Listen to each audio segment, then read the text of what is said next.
আমরা গত ক্লাসে আমরা লিনিয়ার প্রোগ্রামিং এর একটা সাইড বিশেষ করে যে কিভাবে একটা লিনিয়ার প্রোগ্রামিং প্রবলেম সেটআপ করে এবং সেটা কিভাবে সলভ করতে হয় গ্রাফিক্যালি সেটা আমরা দেখিয়েছিলাম। আমরা সেটা শুধুমাত্র একটা সাইড দেখেছিলাম, সেটা হচ্ছে মিনিমাইজেশন প্রবলেম, কিভাবে একটা লিনিয়ার প্রোগ্রামিং এর অবজেক্টিভ ফাংশনকে মিনিমাইজ করতে হয়। তো আজকে আমরা দুটো কাজ করব সময় সাপেক্ষে, সময় যদি পাওয়া যায় সেই সাপেক্ষে। যে একটা হলো যে ম্যাক্সিমাইজেশন প্রবলেম কিভাবে সলভ করতে হয় এবং সেটাকে আমরা সিমপ্লেক্স মেথডের মাধ্যমে কিভাবে সলভ করতে হয়। খুব কম্পিউটেশন ইন্টেন্সিভ মেথড, সুতরাং একটু সময় লাগতে পারে। তারপর আমরা চেষ্টা করব সংক্ষেপে দেখানোর জন্য। তো আমরা গত ক্লাসে ডায়েট প্রবলেম নিয়ে আলোচনা করেছিলাম যে একজন ব্যক্তি তার কিভাবে কস্টকে মিনিমাইজ করে subject to some constraint, calcium constraint, protein constraint এবং ভিটামিন কনস্ট্রেইন্টের সাপেক্ষে। সেটা আমরা দেখেছিলাম। আজকে আমরা আরেকটা প্রবলেম, ম্যাক্সিমাইজেশন প্রবলেম, সেটাকে দেখানোর চেষ্টা করব আমরা এক্সাম্পলের মাধ্যমে দেখিয়ে। তারপর আমরা সিমপ্লেক্স মেথড, যেটা আমাদের মূল উদ্দেশ্য, সেটাকে ব্যাখ্যা করার চেষ্টা করব আমরা। তো আমরা প্রবলেমটাকে সেটআপ করছি এভাবে যে একটা ফার্ম সেটআপটা হলো এরকম যে একটা ফার্মের দুটো পণ্য উৎপাদন করতে পারে সে। একটা ফার্ম x1 কিংবা x2 উৎপাদন করতে পারে এবং তার কিছু কনস্ট্রেইন্ট আছে। তার তিনটা প্ল্যান্ট আছে, তার তিনটা প্রোডাকশন প্ল্যান্ট আছে। প্ল্যান্টের একটা হলো কাটিং প্ল্যান্ট, যেখানে কাটিং এর কাজগুলো করে, সেটা একটা কনস্ট্রেইন্ট আছে সেই মেশিনের। একটা মিক্সিং প্ল্যান্ট একটা আছে, সেটারও একটা কনস্ট্রেইন্ট আছে, কি পরিমাণ আওয়ার অ্যাভেলেবল সেটা। আরেকটা হলো প্যাকেজিং কনস্ট্রেইন্ট আছে। প্রত্যেকটা ডিপার্টমেন্টে, প্রত্যেকটা প্ল্যান্টে 8 ঘন্টা করে সর্বোচ্চ সময় দেওয়া যাবে, সেখানে 8 ঘন্টা করে কাজ চলবে। কেমন? তো ফার্মের যে অবজেক্টিভ সেটা হলো প্রফিটকে ম্যাক্সিমাইজ করা। আমাদের ম্যাক্সিমাইজেশন প্রবলেম, প্রফিটকে আমরা পাই দিয়ে দিচ্ছি এবং প্রফিটটা হলো যে 40x1 মানে প্রতি x একক x1 বা প্রথম দ্রব্য উৎপাদনের করে বিক্রি করে সে 40 টাকা সে প্রফিট করতে পারে সেখান থেকে। গ্রস প্রফিট বলতে এটাকে আমরা, মানে নেট রেভিনিউ বলতে এটাকে আমরা। এবং দ্বিতীয় পণ্য যে সে উৎপাদন করে, তাহলে তার দ্বিতীয় পণ্য উৎপাদন থেকে যে প্রফিট সেটা হলো 30x2। প্রতি একক x2 থেকে সে 30 টাকা করে প্রফিট করতে পারে সে। এটা হলো টোটাল প্রফিট। প্রথম দ্রব্য থেকে প্রাপ্ত প্রফিট, উৎপাদন থেকে, বিক্রি থেকে, দ্বিতীয় দ্রব্য উৎপাদন এবং বিক্রি থেকে প্রাপ্ত প্রফিট। তো এখানে তার কনস্ট্রেইন্ট হলো যে তার তিনটা কনস্ট্রেইন্ট আছে। তার এক নম্বর কনস্ট্রেইন্ট হলো যে প্রতি একক x উৎপাদন করার জন্য তার হাফ এন আওয়ার করে সময় লাগে। এটা হচ্ছে আমরা শুকিয়ে যাচ্ছে। প্রতি একক x উৎপাদন করার জন্য হাফ আওয়ার করে সময় লাগে। সুতরাং x1 একক x উৎপাদন করতে তার মোট সময় লাগবে half into x1 hours of time. এবং তার মোট সময়ের যে অ্যালোকেশন সেটা 8 ঘন্টার চেয়ে বেশি হতে পারবে না। 8 ঘন্টা পর্যন্ত সে সর্বোচ্চ 16 একক দ্রব্য উৎপাদন করতে পারে, হাফ এন আওয়ার পরে। এটাকে বলছে আমরা তার কাটিং কনস্ট্রেইন্ট, কাটিং ডিপার্টমেন্টের কনস্ট্রেইন্ট, কাটিং কনস্ট্রেইন্ট। আর যে মিক্সিং ডিপার্টমেন্ট যেটা আছে, মিক্সিং ডিপার্টমেন্ট, সেটা কনস্ট্রেইন্টটা হলো সেখানে x1 এ মিক্সিং এর প্রয়োজন পড়ে না, শুধুমাত্র x2 কমোডিটি সেটাই মিক্সিং এর কাজ করে থাকে। প্রতি একক x2 উৎপাদনের জন্য 1 ঘন্টা করে সময় লাগে। এটা হলো তার মিক্সিং কনস্ট্রেইন্ট। যদি এখানে x1 নাই, তার অর্থ হচ্ছে x1 দ্রব্য উৎপাদনে মিক্সিং ডিপার্টমেন্টটার প্রয়োজন পড়ে না, মিক্সিং এর প্রয়োজন নেই x1 দ্রব্য উৎপাদনে। একটা হলো প্যাকেজিং কনস্ট্রেইন্ট, যেটা দুটো দ্রব্য উৎপাদনের প্রয়োজন পড়ে।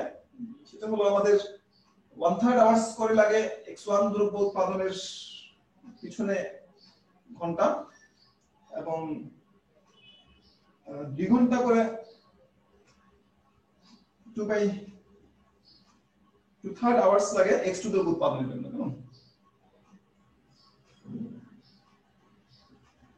এটাকে বলছি আমরা প্যাকেজিং কনস্ট্রেইন্ট।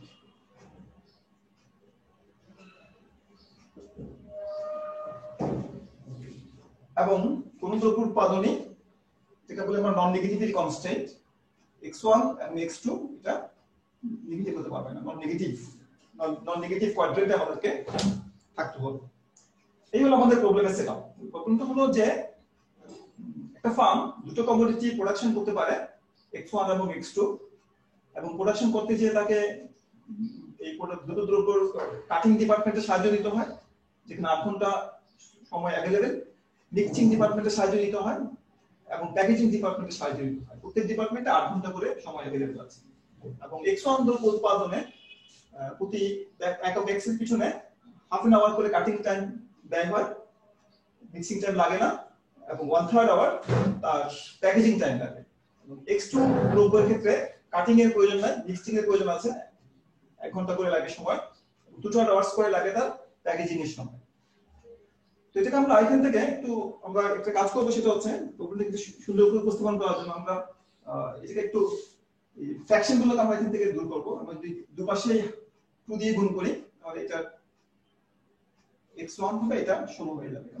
একটু আমাদের যাতে করে একই জিনিস দুই পাশে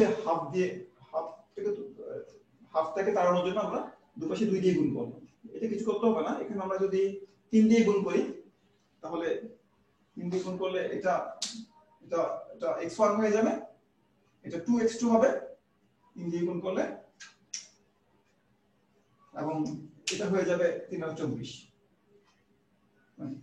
আমরা প্রবলেমটাকে একই প্রবলেম একটু ট্রান্সফর্ম করে লিখলাম, যাতে করে আমাদের সলিউশনটা বের করতে সহজ হয়। এই হলো আমাদের প্রবলেমটা। এখন আমরা অবজেক্টিভ হলো কি প্রফিটকে ম্যাক্সিমাইজ করা, কি পরিমাণ x1 এবং কি পরিমাণ x2 উৎপাদন করলে বা দুটো কম্বিনেশনস কেমন হলে তার প্রফিটটা ম্যাক্সিমাইজ হবে, সেটা আমাদের জানার উদ্দেশ্য। তো যেহেতু এটা 2 ভেরিয়েবল প্রবলেম, সুতরাং আমরা গ্রাফিক্যাল সলিউশন করতে পারি খুব সহজে। গ্রাফিক্যাল সলিউশন করার জন্য আমরা যে এটাকে মুছে ফেলছি, যেহেতু আমার কাছে জায়গা কম, তোমাদের খাতায় হয়তো লিখে থাকবে প্রবলেমটা, আমার খাতায় লেখা আছে, কিংবা বইতে প্রবলেমটা এভাবে সেটআপ দেওয়া আছে। তো আমরা এই তিনটা কনস্ট্যান্টকে আমরা ড্র করব, অবজেক্টিভ ফাংশনটাকে আমরা ড্র করব। আমরা প্রথমে গ্রাফিক্যাল সলিউশনটা দেখি কিভাবে এটাকে গ্রাফিক্যালি সলিউশন করা যায়। x1 একদিকে x2। তো প্রথম কনস্ট্যান্টটা ছিল আমাদের x1 less than equal to 16। আমরা x1 equal to 16 লাইনটা যদি ড্র করি, এখানে মনে করি 16, হ্যাঁ, এটা হচ্ছে আমাদের x1 less than 16, এই পাশে নিচের অংশটুকু, এই বাম দিকের অংশটুকু হচ্ছে আমাদের x1 less than 16। আরেকটা হলো x2 less than 8, আমি এখানে 8 দেই, এখানে এটা 0, এটা হচ্ছে আমাদের x2 less than 8, নিচের অংশটুকু হচ্ছে আমাদের। আর থার্ড কনস্ট্যান্ট থেকে হচ্ছে আমাদের x1 plus 2x2 equal to 24। তার মানে x1 যদি 0 হয়, x2 হবে 12, কেমন? x1 যদি 0 হয়, x2 হবে 12, মোটামুটি এখানে কত হবে? আর x2 যদি 0 হয় তাহলে x1 হবে 24, 16 আর 2 এখানে কত হবে? কেমন? আমরা যদি দুটো লাইনকে যোগ করে দেই তাহলে আমরা থার্ড কনস্ট্যান্টটা পাবো। প্রথমটা হচ্ছে আমাদের কাটিং কনস্ট্যান্ট, এটা হচ্ছে কাটিং কনস্ট্যান্ট বাম দিকের অংশটুকু। এটা হচ্ছে আমাদের মিক্সিং কনস্ট্যান্ট, আর এটা হলো আমাদের প্যাকেজিং কনস্ট্যান্ট। কেমন? তিনটা কনস্ট্যান্ট আছে আমাদের। তো আমাদের ফিজিক্যাল রিজন হলো কোনটা? এটা। এই তিনটা কনস্ট্যান্টকে স্যাটিসফাই করে যে এলাকাটুকু, সেটাকে বলি আমরা ফিজিক্যাল রিজন।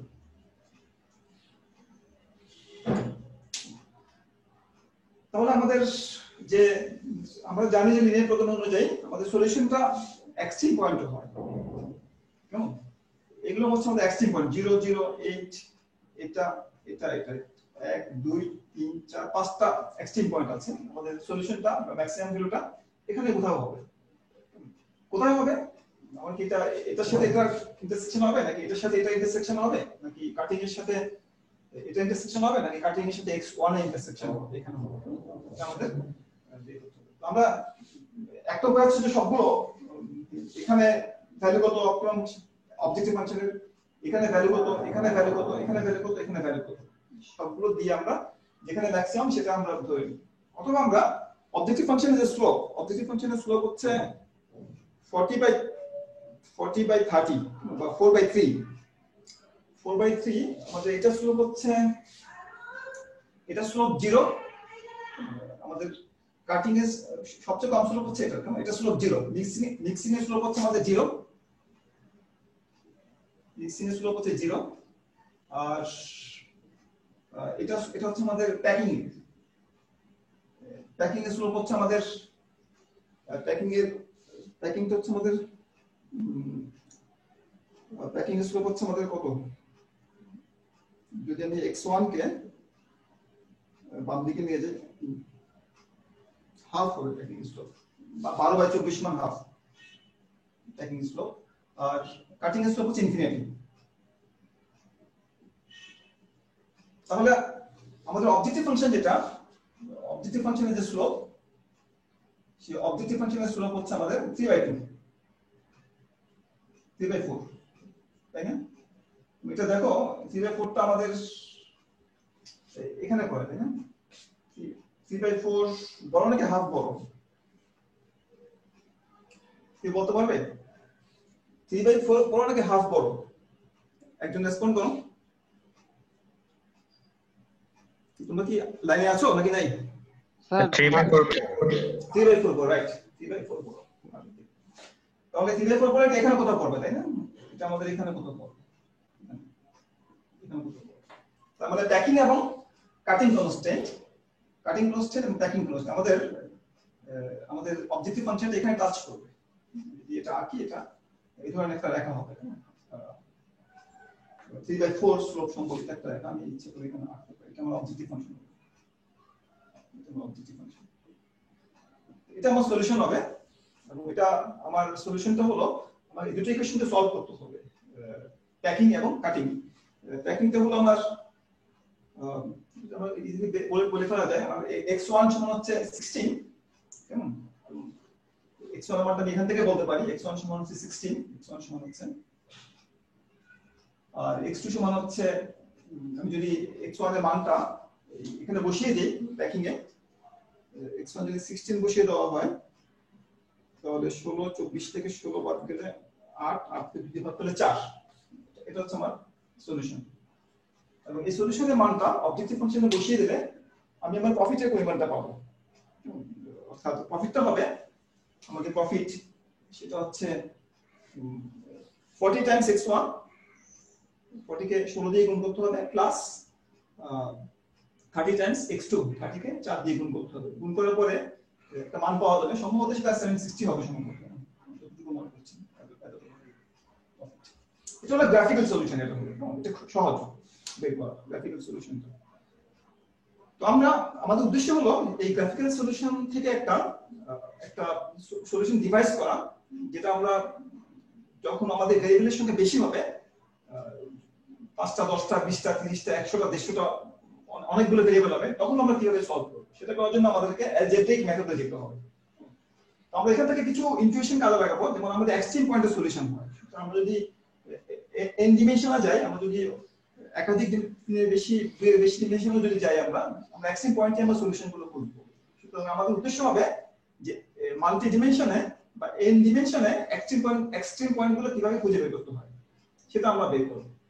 তো সেটা বের করার জন্য আমরা বা যখন মাল্টি ভেরিয়েবল কনটেক্সটে, n ভেরিয়েবল কনটেক্সটে সলিউশন খুঁজে পাওয়ার জন্য লিনিয়ার প্রোগ্রামিং প্রবলেমের আমরা সিমপ্লেক্স মেথড নামে একটা মেথড ব্যবহার করব, খুব পপুলার একটা মেথড। তো সেটা আমরা ব্যবহার করব, সিমপ্লেক্স মেথড। আমি এগুলো তো বারবার, যদি জায়গা কম আমার এগুলো রাখা যাচ্ছে না, সেগুলো রাখতে পারলে আমার ব্যাখ্যা করতে সুবিধা হতো। তারপর আমি চিত্রগুলো আবার মাঝে মাঝে প্রয়োজনীয় অংশগুলো আঁকবো যখন প্রয়োজন পড়ে। লিনিয়ার প্রোগ্রামিং এর যে সিমপ্লেক্স মেথড, সেটাকে আমরা ব্যাখ্যা করার চেষ্টা করব। সিমপ্লেক্স মেথড বলতে যেটাকে আমরা,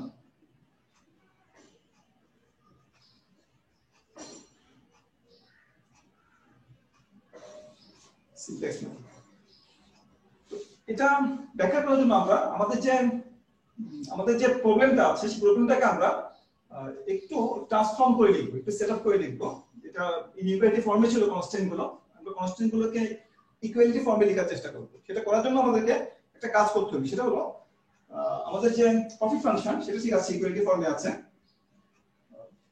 40x1 30x2, এটা ইকুয়ালিটি ফর্মে আছে বা ইকুয়েশন ফর্মে আছে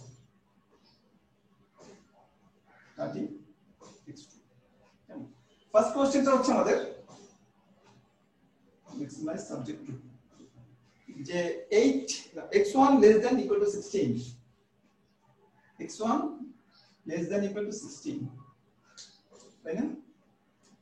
তো আমি যদি দুটো সমান করতে চাই আমাকে যদি x1 টা কম, আমি কিছু একটা যোগ করতে পারি এখানে, একটা s1 একটা ভেরিয়েবল যোগ করি এখানে, যেটাকে স্ল্যাক ভেরিয়েবল বলা হয়, কেমন বা ডামি ভেরিয়েবল বলা হয় কখনো কখনো। তো আমি যদি এখানে s1 যোগ করে আমি কি করতে পারি, দুটোকে s1 এটা যদি 9 হয় আমি আরো 5 যোগ আরো 7 যোগ করে আমি এটাকে 16 করতে পারি। এটা যদি 10 হয় আমি 6 যোগ করে 16 করতে পারি। সুতরাং s এর কাজ হলো এটাকে ইকুয়েশনে কনভার্ট করা, একটা স্ল্যাক ভেরিয়েবল যোগ করে প্রথম কনস্ট্যান্ট থেকে প্রথম ইকুয়েশনে কনভার্ট করলাম, ঠিক আছে? একইভাবে আমি দ্বিতীয় তৃতীয় বা বাকি কনস্ট্যান্ট গুলোকে আমি ইকুয়েশনে পরিণত করব।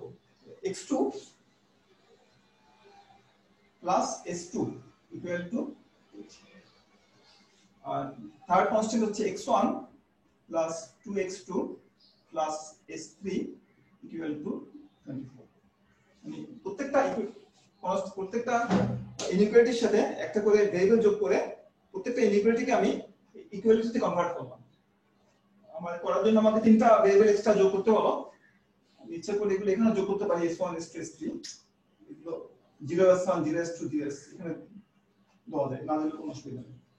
এখন আমার যে কনস্ট্যান্ট আরেকটা যে আমার নন নেগেটিভিটি কনস্ট্যান্ট আছে সেটা হলো সবগুলো চলো x1 x2 এবং আমি যে তিনটা ভেরিয়েবল যোগ করেছি এখানে আমি সৃষ্টি করেছি s1 s2 s3 সবগুলো নন নেগেটিভ হলো, কেমন এগুলো কোনোটাই নেগেটিভ বা নেগেটিভ না। এই হলো আমাদের ট্রান্সফর্মড ফর্মে আমি আমার প্রবলেমটাকে আমি লিখলাম এখানে, কেমন? এখন এই যে এটাকে আমি ট্রান্সফর্ম ফর্মে লিখলাম, এটাকে এখন আমি একটা টেবিলের ফর্মে লেখার চেষ্টা করব, টেবিলের মাধ্যমে এই ইকুয়েশন গুলোকে দেখানোর চেষ্টা করব, কেমন? টেবিলটা যেভাবে আমি গঠন করব, টেবিলটা হলো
স্যার কিছু শোনা যাচ্ছে না।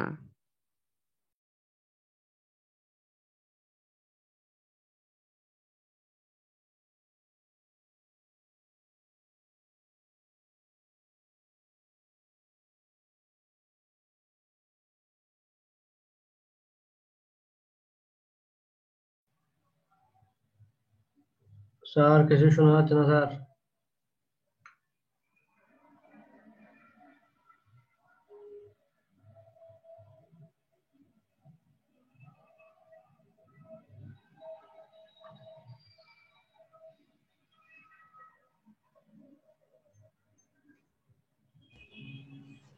এখন শোনা যাচ্ছে? জি স্যার। হ্যাঁ, ঠিক আছে। এটা আমার অডিওটা কি কারণের জন্য অফ হয়ে গিয়েছিল। আমরা বলছি যে এই কনস্ট্যান্ট গুলোকে আমরা ম্যাট্রিক্সের মাধ্যমে যদি লিখি কনস্ট্যান্ট সেটটাকে প্রথম ইকুয়েশনটাকে আমরা লিখছি x1 এর কোএফিশিয়েন্ট x2 এর কোএফিশিয়েন্ট s1 এর কোএফিশিয়েন্ট s2 s3 কোএফিশিয়েন্ট কেমন আমার মোট ছয়টা পাঁচটা ভেরিয়েবল আছে x1 x2 s1 s2 s3 x1 x2 s1 s2 s3 আর দ্বিতীয় ইকুয়েশনে x1 এর কোএফিশিয়েন্ট 0 x2 এর 1 s1 এর 0 s2 1 s3 0 তৃতীয় ইকুয়েশনে x1 এর কোএফিশিয়েন্ট 1 x2 এর 2 s1 এর 0 s2 এর 0 s3 এর 1 আমার ভেরিয়েবল গুলো হলো x1 x2 s1 s2 s3 যাতে করে আমি এই দুটো ম্যাট্রিক্সকে গুণ করলে এই সিস্টেমটাকে আমি রিকভার করতে পারি যদি এটার সাথে এটা গুণ করি প্রথম ইকুয়েশনটা রিকভার হবে সেকেন্ড রোর সাথে এটা গুণ করলে দ্বিতীয় ইকুয়েশনটা রিকভার হবে থার্ড রোর সাথে এটা গুণ করলে থার্ড রোর সাথে কলমটা গুণ করলে তৃতীয় ইকুয়েশনটা রিকভার হবে তো আমি এটাকে ম্যাট্রিক্সের মাধ্যমে লিখতে পারি এখানে আমরা লিখতে পারি ইকুয়াল টু তিনটা ইকুয়েশনের জন্য প্রথমটা 16 তারপরটা 8 তারপরটা 24 সুতরাং এই কনস্ট্যান্ট সেটটাকে আমরা ম্যাট্রিক্সের মাধ্যমে রিপ্রেজেন্ট করতে পারি তো এখন একটা ইকুয়েশন সিস্টেমকে সলভ করতে হলে আমার যদি পাঁচটা ভেরিয়েবল থাকে পাঁচটা ইকুয়েশন থাকে তাহলে আমি সেটাকে সলভ করতে পারবো কেমন যদি এখানে আমাদের তিনটা ইকুয়েশন আছে 1 2 3 তিনটা ইকুয়েশন আছে কিন্তু ভেরিয়েবল আছে পাঁচটা আমাদের যদি ইকুয়েশনের সংখ্যা ভেরিয়েবলের সংখ্যা চেয়ে কম হয় তাহলে কি সলিউশন করা যায় না ইউনিক সলিউশন পাওয়া যায় না সলিউশন করতে পারি আমরা দুটো ভেরিয়েবলের মান বসিয়ে দিয়ে বা আরবিট্রারি ধরে নিয়ে আমরা বাকি তিনটা ভেরিয়েবলের মান আমরা বের করতে পারি অর্থাৎ আমরা এখানে ইনফিনিট নাম্বার অফ সলিউশন পেতে পারি এখান থেকে যদি আমাদের ইকুয়েশনের সংখ্যা এবং ভেরিয়েবলের সংখ্যা যদি সমান হয় কেমন এবং ইকুয়েশনগুলো যদি লিনিয়ারলি ইন্ডিপেন্ডেন্ট হয় তাহলে শুধুমাত্র ইউনিক সলিউশন পাওয়া যায় আর যদি ইকুয়েশনের সংখ্যা ভেরিয়েবলের সংখ্যার চেয়ে কম হয় তাহলে আমাদের ইনফিনিট নাম্বার অফ সলিউশন পাওয়া যায় আমরা যে কোনো দুটো ভেরিয়েবলের মানকে আমরা আরবিট্রারিলি ধরতে পারি ধরে নিয়ে বাকি তিনটা ভেরিয়েবলের মান আমরা বের করতে পারি তিনটা ইকুয়েশন সলভ করে কেমন এখানে ঠিক সেই সিচুয়েশন আমরা করেছি এখানে আমরা দেখছি যে আমাদের ইকুয়েশন তিনটা কিন্তু ভেরিয়েবল পাঁচটা ভেরিয়েবল কিন্তু মাত্র তিনটা ইকুয়েশন তিনটা রো তিনটা ইকুয়েশন আছে আমাদের সুতরাং এটাকে সলভ করতে হলে আমাদের কি করতে হবে যে কোনো দুটো ভেরিয়েবলের মান আমাদেরকে ধরে নিতে হবে আরবিট্রারিলি কেমন তো আমরা যদি দুটো ভেরিয়েবলের মান শূন্য ধরি ফর এক্সাম্পল কেমন শূন্য ধরলে ওই দুটো ভেরিয়েবল আউট হয়ে যাবে কেমন যেমন আমি এখানে লিখে নেই এগুলো 0s1 দিতে পারি এখানে প্লাস 0 বা s1 plus s2 plus s3 0টা আচ্ছা 0s1 0s2 প্লাস 0s3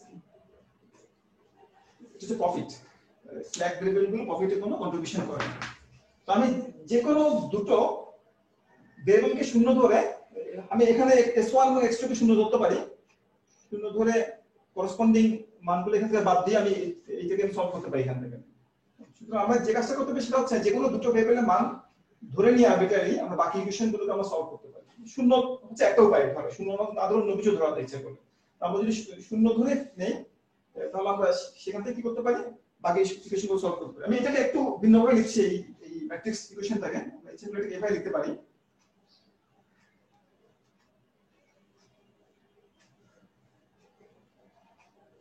এটাকে আমি একটু ভেক্টর ফর্মে যদি লিখে দেখি আমি দেখো এটাকে আমরা আর এভাবে লিখতে পারি যে 1 0 1 0 1 sorry 1 0 1 into x1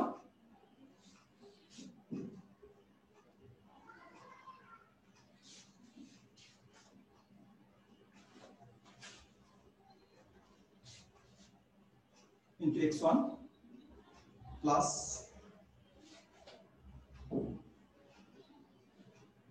0 1 2 into x2 একই এটাকে ভাঙলে যা হবে এটাকে ভাঙলেও তা হবে 0 1 0 0 into s1 plus 0 1 0 into x2 plus 0 0 1 into x3 equal to 16 8 24 একই জিনিস এটাকে আমরা ইচ্ছা করলে এভাবে লিখতে পারি একই কথা x1 0x মানে 0 নিচে x1 এভাবে যদি আমরা লিখি তিনটা ইকুয়েশন আমরা আবার এটাকে আমরা এভাবে লিখতে পারি আমাদের উদ্দেশ্য হচ্ছে এটাকে আমাদের এই যে সিমপ্লেক্স মেথডে যে এক্সট্রিম পয়েন্টগুলো বের করা সেটার একটু ব্যাখ্যা দেওয়ার জন্য আমরা এটাকে একটু এভাবে লিখছি এটাকে আমরা এখানে দেখো যে অনেকগুলো ভেক্টর আছে 1 2 3 4 5টা ভেক্টর আছে এটা কনস্ট্যান্ট ভেক্টর প্রত্যেকটা ভেরিয়েবলের সাথে একটা করে ভেক্টর আছে এখানে তো আমরা যদি যে কোনো দুটো ভেরিয়েবলকে শূন্য ধরি এখান থেকে যদি ফর एग्जांपल এখানে লক্ষ্য করে দেখো তিনটা ভেক্টর আছে এখানে কেমন এটা 1 2 3 তিনটা ডিমেনশন এখানে কিন্তু আমাদের ভেরিয়েবল আছে পাঁচটা 1 2 3 4 5টা ভেরিয়েবল আছে তো আমরা করব কি এখান থেকে যে কোনো দুটো ভেরিয়েবলকে আমরা এখান থেকে শূন্য ধরব আমরা যে কোনো দুটো ভেরিয়েবল শূন্য ধরলে আমাদের দুটো ভেক্টর এখান থেকে এলিমিনেট হয়ে যাবে আউট হয়ে যাবে আমি যদি এখান থেকে এটাকে শূন্য ধরে এটাকে শূন্য ধরি তাই দুটো এখান থেকে চলে যাবে বাকি থাকবে কি তিনটা ভেরিয়েবল থাকবে x1 x2 x3 এবং তিনটা ইকুয়েশন থাকবে ফলে সেটাকে আমরা সলভ করতে পারবো সলভ করে আমরা মান বের করতে পারবো কেমন এখন যেহেতু আমাদের নন নেগেটিভিটি কনস্ট্যান্ট আছে x1 x2 x1 x2 x3 সবগুলো গ্রেটার দেন 0 তাহলে আমাদের যে সলিউশনটা যেটা পাওয়া যাবে সেই সলিউশনগুলো কি হবে গ্রেটার দেন 0 হবে সলিউশনটা তাই না সলিউশনটা আমাদের গ্রেটার দেন 0 হবে সলিউশন সুতরাং এই সিস্টেমটাকে সলভ করার জন্য আমরা যে কোনো দুটো ভেরিয়েবলের মানকে শূন্য ধরব শূন্য ধরে বাকি সিস্টেমটাকে আমরা সলভ করতে পারবো বাকি তিনটা ভেরিয়েবলকে আমরা সলভ করতে পারবো তো যেই তিনটা ভেরিয়েবলকে আমরা শূন্য ধরছি না বা এখানে আমরা রাখছি যে তিনটা ভেরিয়েবলকে আমরা কেমন সেই তিনটা ভেরিয়েবল দিয়ে একটা স্পেস গঠন করা যায় থ্রি ডাইমেনশনাল স্পেস গঠন করা যায়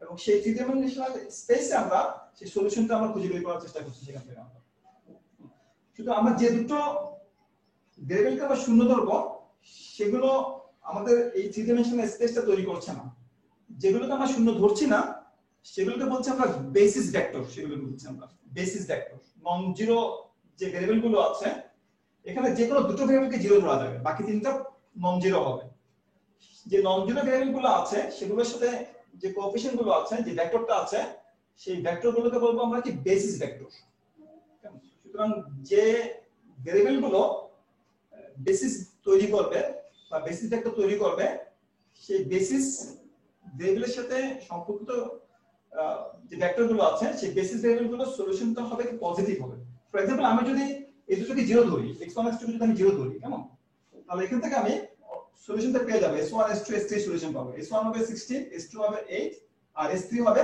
24 হবে এটা একটা আমাদের ইউনিট ম্যাট্রিক্স আইডেন্টিটি ম্যাট্রিক্স এটাকে আমি লিখতে পারি আইডেন্টিটি ম্যাট্রিক্স থ্রি ডাইমেনশনাল পাশে s1 s2 s3 আর এটা হলো আমাদের 16 8 24 ডান দিকের কোএফিশিয়েন্ট ডান দিকের কনস্ট্যান্টটা সুতরাং আমরা এটাকে সলভ করে s1 s2 s3 মান বের করতে পারি অথবা আমরা s1 কে 0 ধরে x2 কে 0 ধরে আমি x1 s2 এবং s3 মান বের করতে পারি তিনটা পজিটিভ ভ্যালু পাওয়া গেলে দুটো হবে 0 সুতরাং আমাদের যে কনস্ট্যান্ট আছে তিনটা কনস্ট্যান্ট আছে আমাদের এখানে এবং পাঁচটা ভেরিয়েবল আছে তিনটা কনস্ট্যান্ট মানে তিনটা ইকুয়েশন আছে যেহেতু তিনটা কনস্ট্যান্ট আছে বা তিনটা ইকুয়েশন আছে সেহেতু আমরা তিনটা ভেরিয়েবলের মান পজিটিভ পাবো আর বাকি দুটো ভেরিয়েবল হবে কি নেগেটিভ সুতরাং তিনটা কনস্ট্যান্ট থাকলে আমাদের একটা থ্রি ডাইমেনশনাল বেসিস তৈরি হবে আমাদের যেখানে আমাদের তিনটা ভেরিয়েবল পজিটিভ হবে বাকি দুটো ভেরিয়েবল জিরো হবে যেগুলোকে আমরা বেসিস থেকে বাদ দিয়েছি আমরা সুতরাং আমাদের আমরা যে এই যে তিনটা বেসিস এর ভিত্তিতে যে সলিউশনটা বের করছি আমরা সেটাকে বলা হয় বেসিক সলিউশন এটাকে বলা হয় কেমন বেসিক সলিউশন বলা হয় আমরা যদি আমরা আবার আগের ডায়াগ্রামটা ফিরে আসি আমরা তাহলে আমাদের দেখা করতে একটু সুবিধা হবে বেসিক সলিউশনটা কি জিনিস আমাদের ফিজিক্যাল রিজনটা এরকম ছিল অনেকটা x1 x2 এই ছিল আমাদের ফিজিক্যাল রিজন মোটামুটি যদি আমরা চিত্রটা না এরকম না এরকম ছিল, এখানে এটা ছিল 16, এটা ছিল 8 ছিল, আর এই মানে একটা 0 8, কেমন x1 0 x2 8, এটা দুটোই 0। নেক্সট পয়েন্টগুলো আইডেন্টিফাই করছি, x1 16 x2 0, আর এটা সলিউশনটা আমরা বের করেছিলাম 16 and 4, কেমন। আর এটা যদি সলভ করো এটা 8 and 8 হবে, সলভ করো। এগুলো হচ্ছে আমাদের এক্সট্রিম পয়েন্ট। এগুলো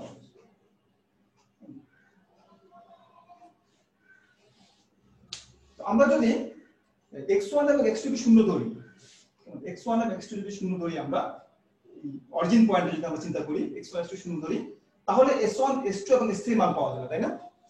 সেটা কত হবে? তো এটা আমাদের আউটপুট স্পেস, এটা আমাদের এটা হচ্ছে আমরা আউটপুট স্পেস। এই আউটপুট স্পেস থেকে আউটপুট স্পেসে আমাদের এই যে 0 0 পেলাম, আমরা পয়েন্টকে কনসিডার করলাম এক্সট্রিম পয়েন্টে। তো এটা যদি আমরা সলিউশন স্পেসে নিয়ে যাই, এখানে যদি নিয়ে আসি আমরা 2 ডাইমেনশন থেকে 5 ডাইমেনশন যদি আমরা চলে যাই, আমরা যে সলিউশন স্পেস পাবো, সেই সলিউশন স্পেসে আমাদের আউটপুট স্পেসে শুধুমাত্র x1 এবং x2 থাকে, আর সলিউশন স্পেসে আমাদের সবগুলোই থাকে, x1 x2 s1 s2 s3 সবগুলোই থাকে। এবং সলিউশন স্পেসের মানটা আউটপুট স্পেস থেকে বের করা যায়।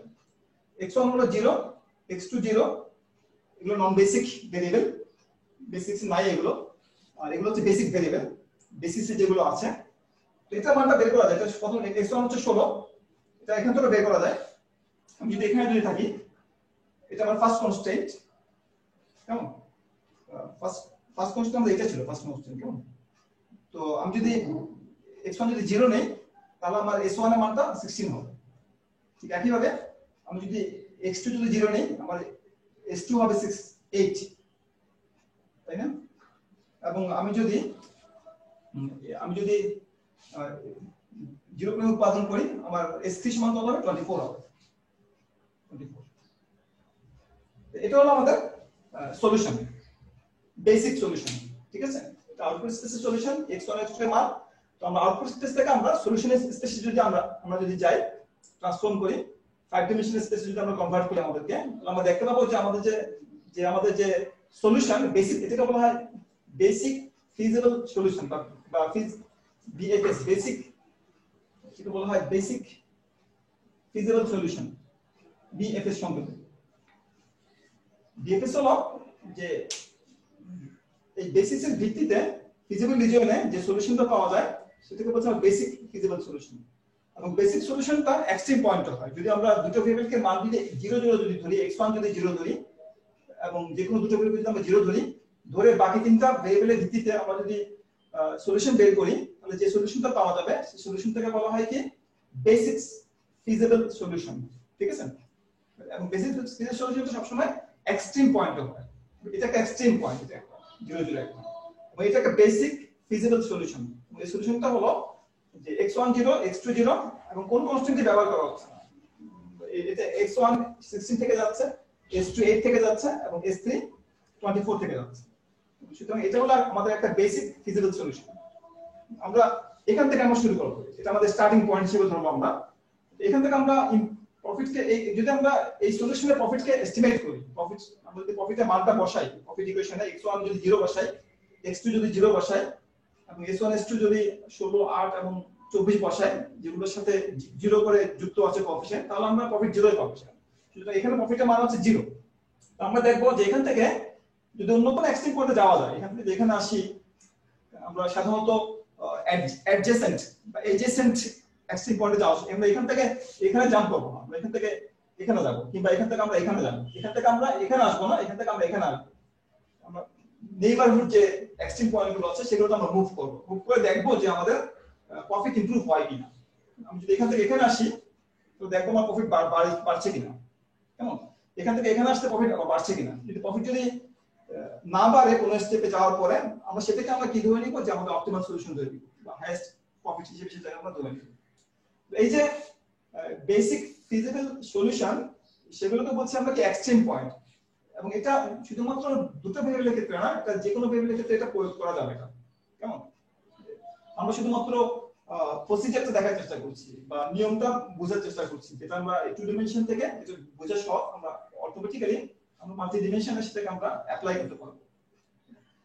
তাহলে এগুলো হচ্ছে আমাদের বেসিক ফিজিবল সলিউশন। এগুলো এখানে দেখো, এখানে যদি একটা সলিউশন নেই, এখানে x1 এর মান মনে করো 8 আর x2 মনে করো 4, এটা একটা সলিউশন, তাই না?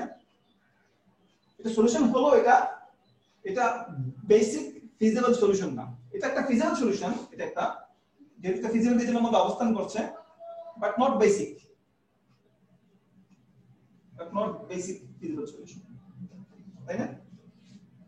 আমি যদি এখানে একটা পয়েন্ট নেই, এটা একটা সলিউশন, এটা একটা, এখানে x1 এর একটা মান আছে, x2 এর মান আছে এবং s1 s2 এর মান আছে, কিন্তু s1 s2 এর মানগুলো এখানে নেগেটিভ হয়ে যাবে। এখানে এই বাউন্ডারিগুলোর উপরে, এই রেখাগুলোর উপরে s1, either s1 or s2 or s3 is negative or positive, এখানে 0 অথবা পজিটিভ হবে। এখানে s1 s2 s3 সবগুলোই পজিটিভ, এখানে কেমন ভিতরে সবগুলোই পজিটিভ, x1 s2 পজিটিভ এখানে। কিন্তু বেসিক ফিজিক্যাল সলিউশনে দুটো ভেরিয়েবলের মান 0 হতে হবে। দুটো ভেরিয়েবলের মান 0 না ধরলে আমরা বেসিক ফিজিক্যাল সলিউশন পাবো না।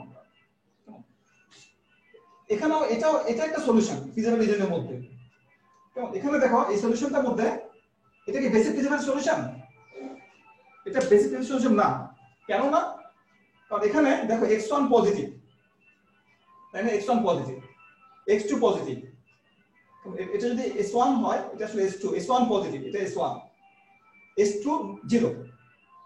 তাহলে দেখবে যে এখানে আমাদের যে দুটো ভেরিয়েবলকে 0 ধরার কথা, এখানে দুইয়ের চেয়ে বেশি ভেরিয়েবল 0 হয়ে যাচ্ছে। এখানে x2 0, কেমন দুটো ভেরিয়েবল 0 ধরতে আমাদের সলিউশন পাওয়ার কথা। এখানে আমাদের যদি আমরা দুটো ভেরিয়েবলকে 0 ধরে বাকিগুলোকে পজিটিভ না ধরি, তাহলে যে সলিউশনটা পাবো সেটা ফিজিবল হলো, সেটা বেসিক ফিজিবল সলিউশন না।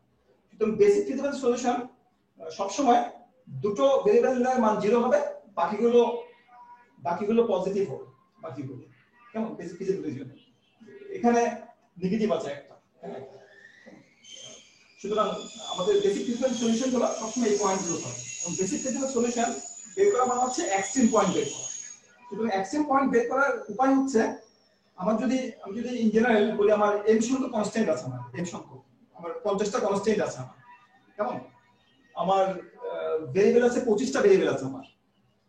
তাহলে আমার যদি একটা বেসিক ফিজিক্যাল সলিউশন বের করতে হয় বা ফিজিক্যাল রিজিয়নে আমার যদি একটা এক্সট্রিম পয়েন্ট খুঁজে বের করতে হয়, তাহলে আমাকে কি করতে হবে? আমাকে যেহেতু আমার 25টা ইকুয়েশন আছে, কেমন 25টা ভেরিয়েবলের কি করতে হবে? আমার 25টা, আমাদের কি বলবো, 50টা ভেরিয়েবল আছে আমার, 25টা ভেরিয়েবল আছে, 50টা ইকুয়েশন আছে বললাম, তাই না? বা 50টা কনস্ট্যান্ট আছে। আর সুতরাং আমাকে কি করতে হবে? 25টা ভেরিয়েবলের মান 0 ধরে তারপর আমাকে সলভ করতে হবে। সলভ করে আমি 25টা 0 পাবো এবং বাকিগুলো আমরা কি পাবো? সেখানে পজিটিভ পাবো, এবং সেটাকে বলবো আমরা একটা বেসিক ফিজিক্যাল সলিউশন। তো এই বেসিক ফিজিক্যাল সলিউশনের ধারণাটাকে আমরা এই টু ডিমেনশন থেকে আমরা মাল্টি ডিমেনশনে কনভার্ট করতে পারি। আচ্ছা, এটা আমাদের বেসিক ফিজিক্যাল সলিউশন। আমাদের এখন উদ্দেশ্য হলো যে এটাকে আমরা কিভাবে খুঁজে বের করব, এই বেসিক ফিজিক্যাল সলিউশনকে। এটা খুঁজে বের করার জন্য আমরা একটা টেবিল গঠন করব, যেটাকে বলা হয় সিমপ্লেক্স টেবিল বা সিমপ্লেক্স ট্যাবলু। আমরা সেই সিমপ্লেক্স টেবিলটাকে আমরা চেঞ্জ করার চেষ্টা করব বা ইমপ্রুভ করার চেষ্টা করব বিভিন্ন স্টেপে। আমি সিমপ্লেক্স টেবিলটা গঠন করার চেষ্টা করি। প্রথমটাকে বলবো আমরা সিমপ্লেক্স টেবিল 1, বলা হয় সিমপ্লেক্স টেবিল। ফ্রেঞ্চ অরিজিনে বলা হয় টেবিল, বলা হয় টেবিলকে সিমপ্লেক্স টেবিল।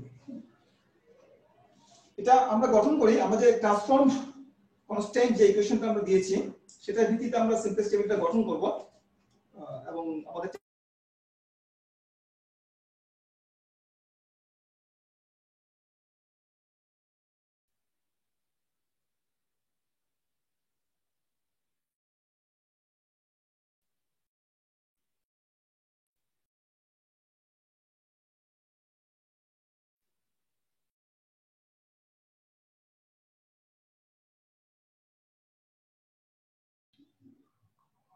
স্যার সাউন্ড চলে গেছে।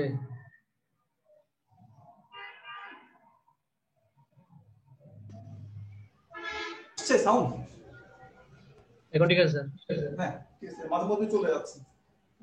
প্রথমটা কলাম হচ্ছে আমাদের প্রফিট কলাম, তারপরে x1 এটাকে অনেক সময় অনেকে বাদ দেয়, এটা সাথে নিলে আমাদের রেজাল্টটা প্রফিট সহ পাওয়া যায়, সেজন্য প্রফিট কলামটাকে আমরা রাখি সাথে। x2 s1 s2 s3, আর এদিকে আমরা লিখব কনস্ট্যান্ট কলাম যেটা আছে, এটা আমাদের রো 0, রো 0 তে আমরা প্রফিট ইকুয়েশনের কোএফিশিয়েন্ট গুলো লিখব। রো 1 ফার্স্ট কনস্ট্যান্ট, রো 2 হচ্ছে আমাদের সেকেন্ড কনস্ট্যান্ট, রো 3 হচ্ছে থার্ড কনস্ট্যান্ট, তিনটা কনস্ট্যান্ট আছে। এই আমাদের সিম্পলেক্স টেবিল। তো আমাদের প্রফিটের যে কনস্ট্যান্ট প্রফিট ইকুয়েশনের, সেটা হলো তখন তো হচ্ছে 1। আমরা প্রফিট ইকুয়েশন থেকে আমরা পাই ইকুয়াল টু যে 40x1 30x2 ছিল, আমরা এটাকে একপাশে নিয়ে আসবো, pi minus 40x1 minus 30x2 equal to 0 এভাবে লিখব, চিন্তা করো। তাহলে এটার ইকুয়েশন হবে কোএফিশিয়েন্ট 40, এটা মাইনাস 30, এখানে 0 0 0। আমাদের প্রফিট ইকুয়েশনটা pi equal to 1 minus pi minus x1 minus pi minus 40x1 minus 30x2 0s1 0s2 0s3, এটা আমাদের প্রফিট ইকুয়েশন। প্রফিটের পরিমাণ 0।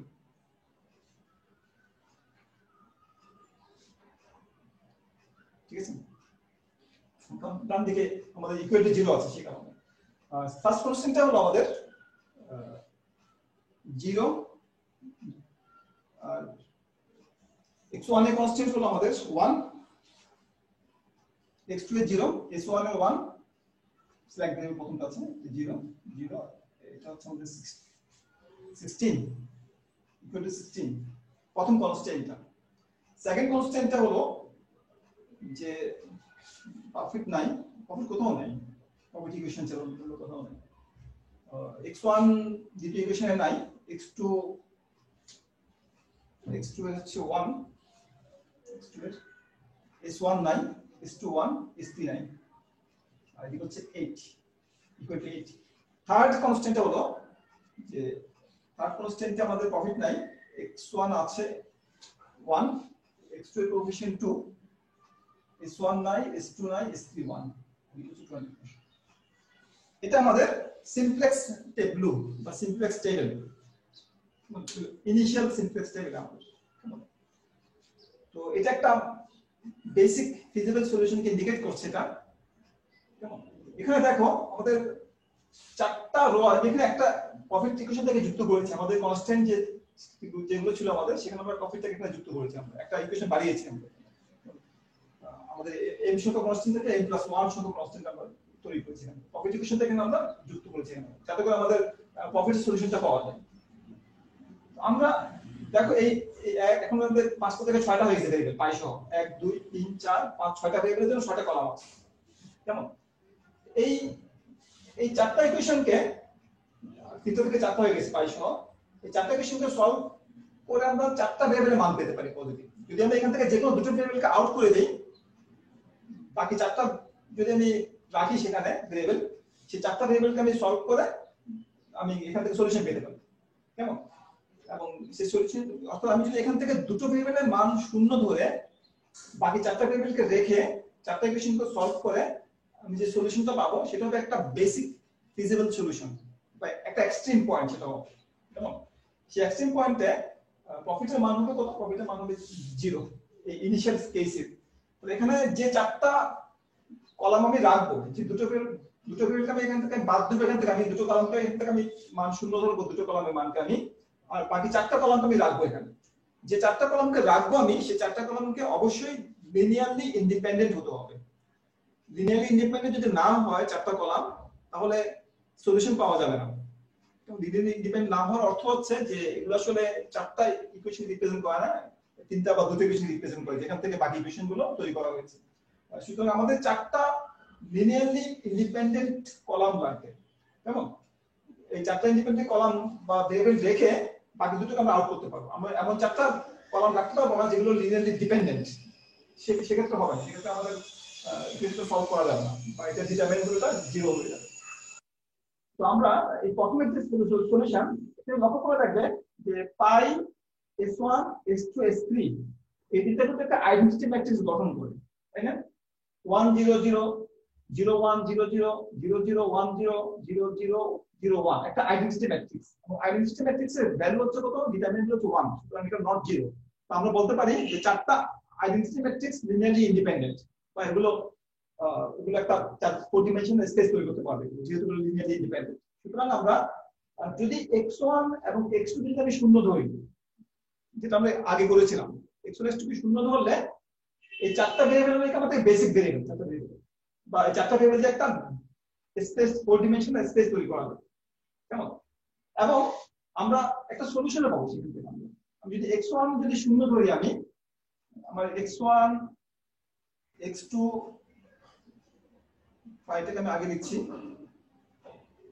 s1 s2 s3 এই ছয়টা ভেরিয়েবলের মান আমি পাবো যদি x1 x2 কে আমি শূন্য ধরি। শূন্য ধরার অর্থ হচ্ছে আমি এই দুটোকে আমি আউট করে দিচ্ছি, দুটো কলামকে আমি আউট করে দিয়ে আমি বাকি চারটা কলাম এর ভিত্তিতে আমি যদি সলিউশন করি, আমার সলিউশন হবে পাই1 সমান হবে 0, পাই সমান হবে 0, আমার s1 হবে কত 16, sorry x1 0, x2 0, s1 16, s2 8 এবং s3 হচ্ছে কত 24। ঠিক আছে, এটা একটা সলিউশন, এটা একটা বেসিক ফিজিবল সলিউশন। এটা একটা, এখানে বেসিক ভেরিয়েবল হচ্ছে কোনটা, চারটা হচ্ছে বেসিক ভেরিয়েবল, এটা হচ্ছে পাই, একটা s1, একটা s2, একটা s3, এই চারটা হচ্ছে আমাদের বেসিক ভেরিয়েবল। এই চারটা ভেরিয়েবলের মান, এখানে পাইটা 0 সাধারণত পজিটিভ হয়, এটা হচ্ছে আমাদের বেসিক ভেরিয়েবল, আর এগুলো হচ্ছে আমাদের নন বেসিক ভেরিয়েবল। এগুলো হচ্ছে পাইটা যুক্ত করার উদ্দেশ্য হচ্ছে পায়ের মানটা যদি আমরা সাথে সাথে পেয়ে যাই, পায়ের মানটা আমাদের যদি এক্সট্রা ক্যালকুলেট করতে না হয়, সেজন্য আমরা পাইটাকে এখানে আমরা ইনক্লুড করেছি এখানে আমরা, কেমন? এগুলো হচ্ছে নন বেসিক ভেরিয়েবল, নন বেসিক ভেরিয়েবল মান সবসময় 0 হয়, মানে এগুলো 0 থেকে আমরা এগুলোকে বাদ দিচ্ছি এখান থেকে, আমরা বেসিস থেকে বাদ দিয়ে আমরা কি করছি, তাহলে এটা একটা এক্সট্রিম পয়েন্ট, এই এক্সট্রিম পয়েন্টে প্রফিটের মান কত 0, যেটা আমরা মূল বিন্দু বলছি, যেটা আমরা অরিজিন পয়েন্ট বলছি। অরিজিন পয়েন্টে প্রফিটের পরিমাণটা 0, অরিজিন পয়েন্টে x1 ও 0, x2 ও 0, এবং তিনটা স্ল্যাক ভেরিয়েবলের মান হচ্ছে কত 16, 8 এবং 24 ঘন্টা। কোনো ডিপার্টমেন্ট দিয়ে ব্যবহার করা হচ্ছে না, সব ডিপার্টমেন্টে আইডেন্ট করে আছে। এটা আমাদের একটা বেসিক সলিউশন। এখন আমাদের কি করতে হবে, সিম্পলেস্ট মেথডটা হলো যে বেসিস চেঞ্জ করতে হবে। এই চারটা যে বেসিস আছে বা চারটা আমরা যে বলি যে একটা স্পেস তৈরি করা, একটা two dimensional space x1 x2 দিয়ে, কেমন? এটা একটা ভেক্টর, x1 মান 1, x2 মান 0 একটা ভেক্টর, এটা একটা ভেক্টর, x2 এর মান x1 এর মান 0, x2 এর মান হচ্ছে 1, এটা একটা ভেক্টর। এটা একটা ইউনিট, এটা একটা এরকম একটা ম্যাট্রিক্স, এটা 0 1 1 0 আইডেন্টিটি ম্যাট্রিক্স, কেমন? বা 1 0 0 1। তো আমরা এই স্পেসটা তৈরি করার জন্য, টু ডাইমেনশনাল স্পেসটা তৈরি করার জন্য এই দুটো ভেক্টরের পরিবর্তে আমরা আরেকটা ভেক্টর ব্যবহার করতে পারি। আমি ইচ্ছে করলে এটা না নিয়ে আমি এরকম আরেকটা ভেক্টর নিতে পারি, যেটা হচ্ছে আমার মনে করো 2 1 আরেকটা ভেক্টর। আমি যদি এই ভেক্টরটাকে, এই তিনটা ভেক্টর কিন্তু লিনিয়ারলি ডিপেন্ডেন্ট, তিনটা ভেক্টর, আমি এই ভেক্টরটাকে আমি এই দুটো ভেক্টর দিয়ে তৈরি করতে পারবো, কিংবা এটাকে আমি এই দুটো দিয়ে তৈরি করতে পারবো। সুতরাং এই তিনটা ভেক্টর হচ্ছে এখানে লিনিয়ারলি ডিপেন্ডেন্ট, কেমন? সুতরাং আমি করতে পারি, আমি একটা কাজ করতে পারি, এটাকে আমি এখানে আউট করে দিতে পারি, আমি এই ভেক্টরটাকে আউট করে দিয়ে এই দুটো ভেক্টর দিয়ে আমি 2 1 ভেক্টর এবং 0 ভেক্টর দিয়ে আমি স্পেসটাকে তৈরি করতে পারি। এটা হলো আমাদের কি আউটগোয়িং ভেক্টর, এটা আমাদের ইনকামিং ভেক্টর। এটা কোনো চেঞ্জ ইন বেসিস, আগে 0 1 এবং 1 0 এই দুটো ভেক্টর দিয়ে আমি এই স্পেসটা তৈরি করেছিলাম, এখন আমি এই ভেক্টরটাকে বাদ দিয়ে আরেকটা ভেক্টর নিলাম 2 1, এই দুটো ভেক্টর দিয়ে আমি স্পেসটাকে তৈরি করছি আমি, কেমন? তাহলে একটা টু ডাইমেনশনাল স্পেস তৈরি করার জন্য বা থ্রি ডাইমেনশনাল স্পেস তৈরি করার জন্য তিনটা লিনিয়ারলি ইন্ডিপেন্ডেন্ট ভেক্টর দরকার, দুটো। আর টু ডাইমেনশনাল স্পেস তৈরি করার জন্য দুটো লিনিয়ারলি ইন্ডিপেন্ডেন্ট ভেক্টর দরকার, যেকোনো দুটো, এটা ফিক্স না, যেকোনো দুটো লিনিয়ারলি ইন্ডিপেন্ডেন্ট ভেক্টর দিয়ে আমরা একটা বেসিস, আমরা একটা স্পেস তৈরি করতে পারি। তো আমরা এই চারটা ভেরিয়েবল দিয়ে বা ভেক্টর দিয়ে স্পেসটা তৈরি না করে আমরা ইচ্ছা করলে এখান থেকে যেকোনো একটা ভেরিয়েবলকে বাদ দিতে পারি, বাদ দিয়ে এখান থেকে একটা ভেরিয়েবল ইনক্লুড করতে পারি। এই যে বেসিসটাকে চেঞ্জ ইন বেসিস, এটাকে বলা হয় পিভটিং, বলা হয় পিভট করা। দেখা যাচ্ছে, এটাকে বলে পিভট বা পিভটিং করা, বেসিস চেঞ্জ করা, এক বেসিস থেকে আরেক বেসিসে যাওয়া বা এক এক্সট্রিম পয়েন্ট থেকে আরেক এক্সট্রিম পয়েন্টে যাওয়া, এটাকে বলা হয় কি পিভট করা, পিভটিং করা। তো সিমপ্লেক্স টেবিলের কাজ হচ্ছে বা সিমপ্লেক্স মেথডের কাজ হচ্ছে এই বেসিস চেঞ্জ করা বা এক এক্সট্রিম পয়েন্ট থেকে আরেক এক্সট্রিম পয়েন্টে যাওয়া। এই টেকনিকটি আমরা শেখানোর চেষ্টা করব কিভাবে এক এক্সট্রিম পয়েন্ট থেকে আরেক এক্সট্রিম পয়েন্টে যেতে হয়, কেমন, এবং সেই এক্সট্রিম পয়েন্টে অবজেক্টিভ ফাংশনের ভ্যালুটা চেক করতে হয়। তো এই আমরা শুরু করছি থেকে শুরু করছি, আমরা জিরো থেকে শুরু করছি। আমরা এই জন্য আমরা আসলে ম্যাক্সিমাইজেশন প্রবলেমটা নিয়েছি, কারণ ম্যাক্সিমাইজেশন প্রবলেমে মূল পয়েন্টটা পাওয়া যায় ফিজিক্যাল রিজিয়নে, আর মিনিমাইজেশন প্রবলেমে এই মূল বিন্দুটা সাধারণত পাওয়া যায় না। সেজন্য মিনিমাইজেশন প্রবলেমটা সলভ করা একটু ক্রিটিক্যাল, একটু জটিল হয়ে যায়। এজন্য আমরা ম্যাক্সিমাইজেশন প্রবলেমটা দিয়ে ব্যাখ্যা করার চেষ্টা করছি। কেমন, তাহলে আমরা কি করব, এই সিমপ্লেক্স মেথডে আমাদের কাজ হলো এক এক্সট্রিম পয়েন্ট থেকে আরেক এক্সট্রিম পয়েন্টে যাওয়া এবং সেই এক্সট্রিম পয়েন্টে অবজেক্টিভ ফাংশনের ভ্যালুটাকে পরখ করে দেখা, সেটা মান বাড়লো কি বাড়লো না। তো আমরা বেসিস চেঞ্জ করতে থাকবো বা আমরা এক এক্সট্রিম পয়েন্ট থেকে আরেক এক্সট্রিম পয়েন্টে যেতে থাকবো যতক্ষণ পর্যন্ত আমাদের অবজেক্টিভ ফাংশনের বৃদ্ধিটা থেমে যাচ্ছে। অবজেক্টিভ ফাংশনের বৃদ্ধি যখন আর হচ্ছে না বা অবজেক্টিভ ফাংশন যখন ফল করছে, তখন আমরা সেই বেসিসটা চেঞ্জ করবো না বা আমরা সেই এক্সট্রিম পয়েন্টটাকে আমাদের সলিউশন পয়েন্ট হিসেবে ধরে নিব। তাহলে আমাদের ইনিশিয়াল স্টার্টিং পয়েন্ট হলো আমাদেরকে মূল বিন্দু, যেটাকে আমরা সলিউশন স্পেসে আমরা এই 6টা ভেরিয়েবল দিয়ে রিপ্রেজেন্ট করছি, y0, x10, x20 এবং s1, s2, s3 এই তিনটা পদ্ধতি। ঠিক আছে, তো এখন আমাদের কি করতে হবে, যেটা এখানে প্রফিট 0, আমরা 0 পয়েন্ট থেকে আমরা আরেকটা পয়েন্টে যাব। এখন কথা হলো কোন পয়েন্টে যাব, আমরা যে ফিজিক্যাল রিজনটা লিখেছিলাম একটু আগে, একটা ফিজিক্যাল রিজন লিখেছিলাম আমরা কি এই 0 থেকে এদিকে যাব নাকি এদিকে যাব, কোন দিকে গেলে ভালো। তো সিমপ্লেক্স মেথডে এটাও আমাদেরকে একটা গাইড দেয় বা একটা আইডিয়া দেয় যে কোন দিকে গেলে আমাদের প্রফিটটা বেশি বাড়বে। কেমন, কোন দিকে, আমি এদিকে গেলে প্রফিট বেশি বাড়বে নাকি এদিকে গেলে প্রফিট বেশি বাড়বে, যেদিকে গেলে প্রফিট বেশি বাড়বে আমি সেদিকে যাব। এটা হলো বা আমার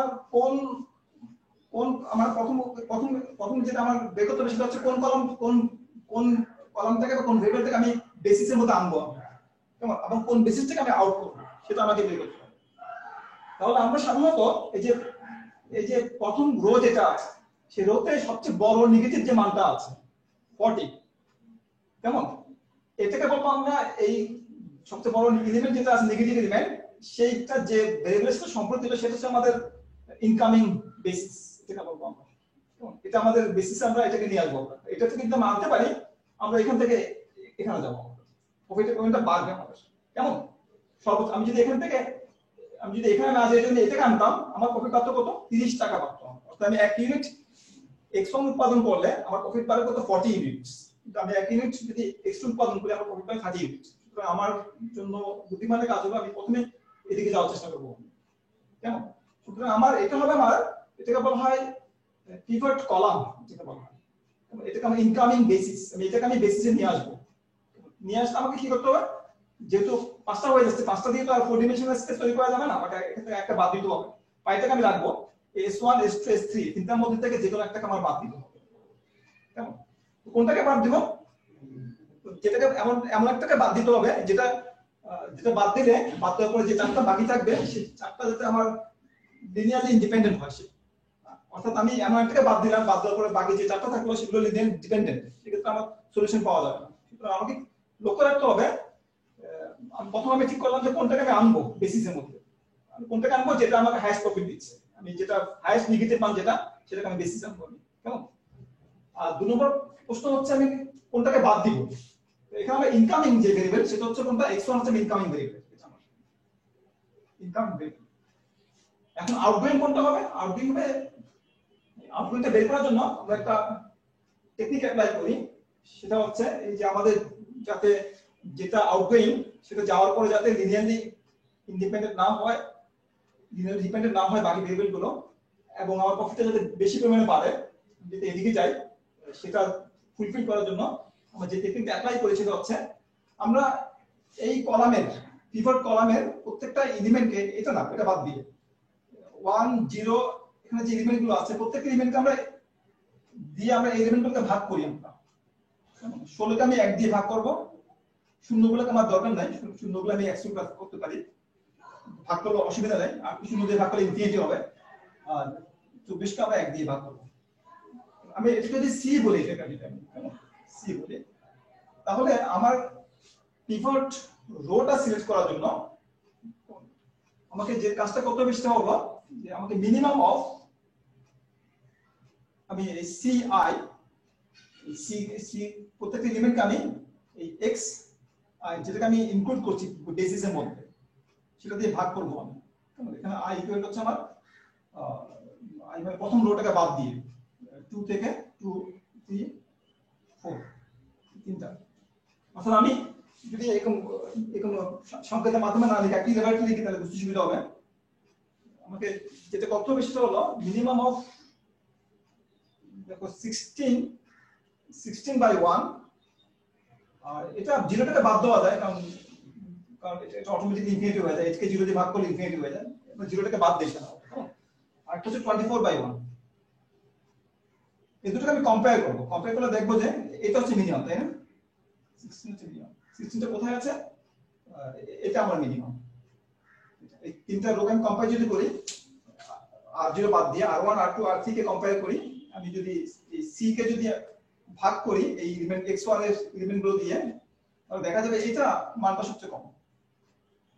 এটাকে বলা হয় পিভট সেল। এটা হচ্ছে আমার পিভট কলাম বা ইনকামিং বেসিস, এটা হচ্ছে আমার পিভট রো, এটা হচ্ছে বলে পিভট এলিমেন্ট। ঠিক আছে, তো আমাদের কাজ হলো এই পিভট এলিমেন্টটাকে 1 এ পরিণত করা, কেমন?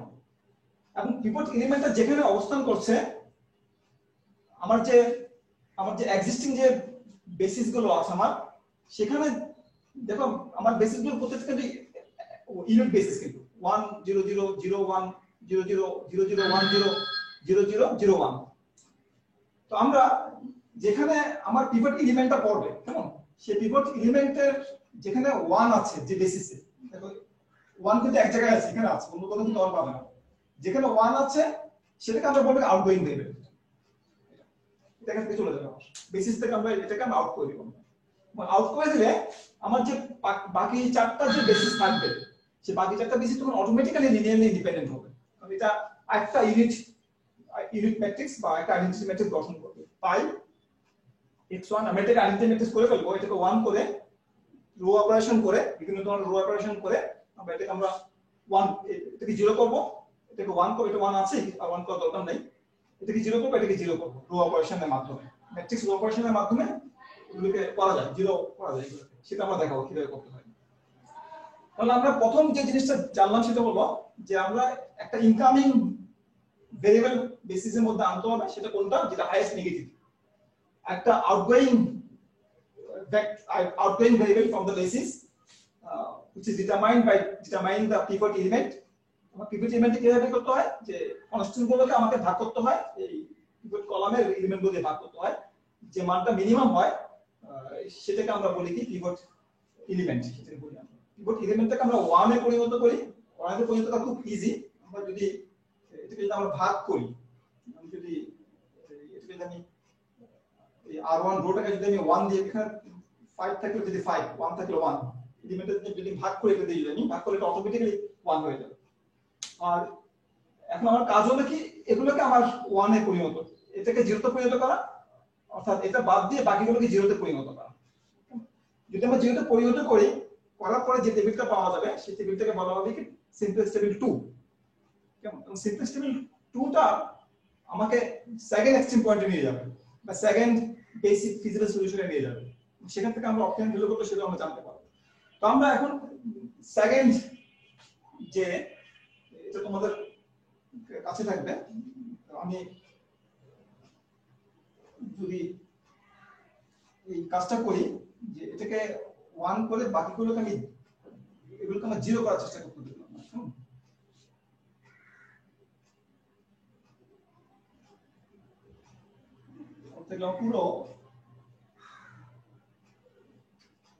পুরো টেবিলটা আমার চেঞ্জ হয়ে যাবে, ইনক্লুডিং দা কনস্ট্যান্ট কলাম। আমার সিমপ্লেক্স টেবিল 2 যেটা আমি গঠন করব, সিমপ্লেক্স টেবিল 2 এর এলিমেন্ট গুলোকে আমি বলবো, এখানে আমি বলবো r0 প্রাইম, তো দ্বিতীয় যে সিমপ্লেক্স টেবিল তার এলিমেন্ট গুলো আমরা এখানে দেখাচ্ছি। তো প্রথম কাজ হলো আমাদেরকে যে r1 যেটা আছে, যেটা আমাদের পিভট এলিমেন্ট এখানে আছে, এটা তো যেহেতু 1 ছিল সেটা এটা আমি আর চেঞ্জ করব না, যা ছিল তাই 0, এটা আসলে চেঞ্জ হয় না। পাইটা এমন করে তৈরি করা এটা চেঞ্জ হচ্ছে, এমনই থাকে পাইটা। তো আমাদের r1 তো হচ্ছে 0 1 0 1 0, এখানে কি ছিল 0 0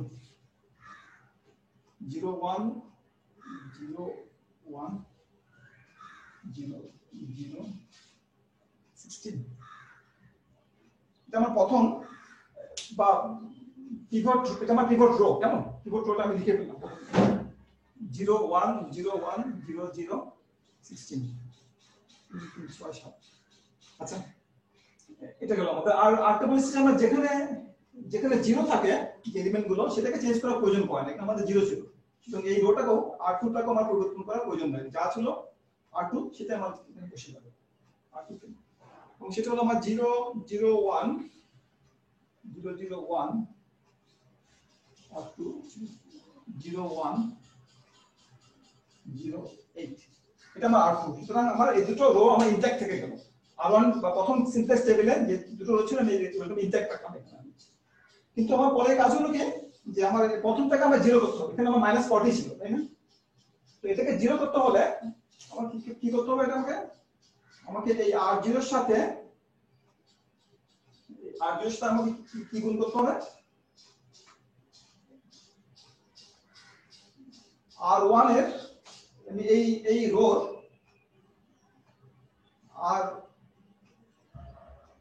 r1 এর যদি আমি এটাকে যদি আমি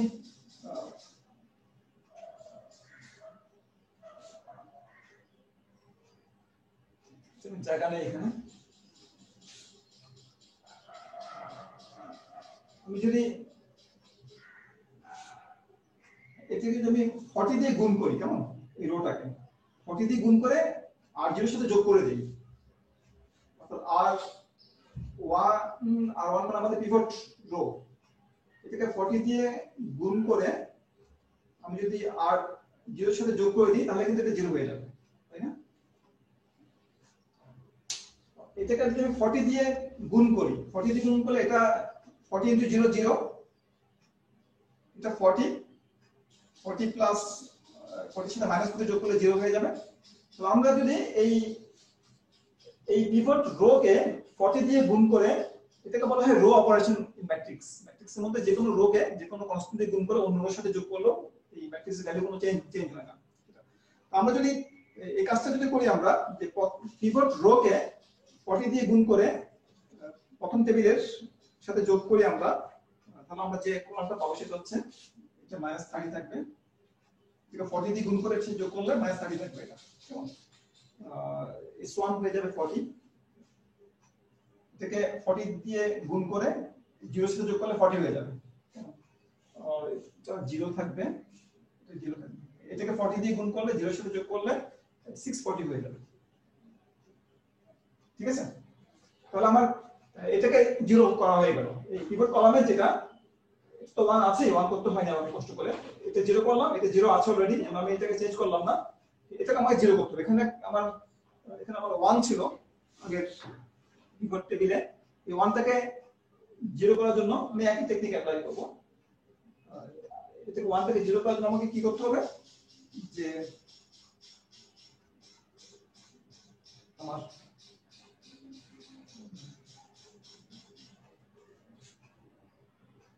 পিভট রোটাকে 1 দিয়ে গুণ করে, 40 দিয়ে গুণ করেছি তো, পিভট রোকে 1 দিয়ে গুণ করে আমার কি করতে হবে, গুণ করে আমার ইয়া থেকে বিয়োগ করতে হবে, এটা থেকে বিয়োগ করতে হবে, r3 থেকে বিয়োগ করতে হবে, কেমন r3 থেকে যদি আমি বিয়োগ করি, r3 থেকে যদি আমি এটা 1 মাল্টিপল বিয়োগ করি, তাহলে আমি এটা পেয়ে যাব, এবং এটা হবে আমার 0,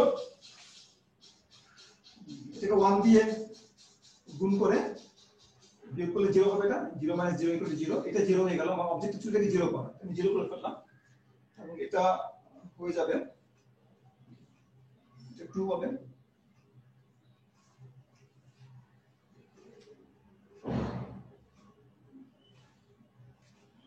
এটা হবে -1, জাস্ট ভ্যালুগুলো বসিয়ে দিচ্ছি এখানে সময় বাঁচানোর জন্য।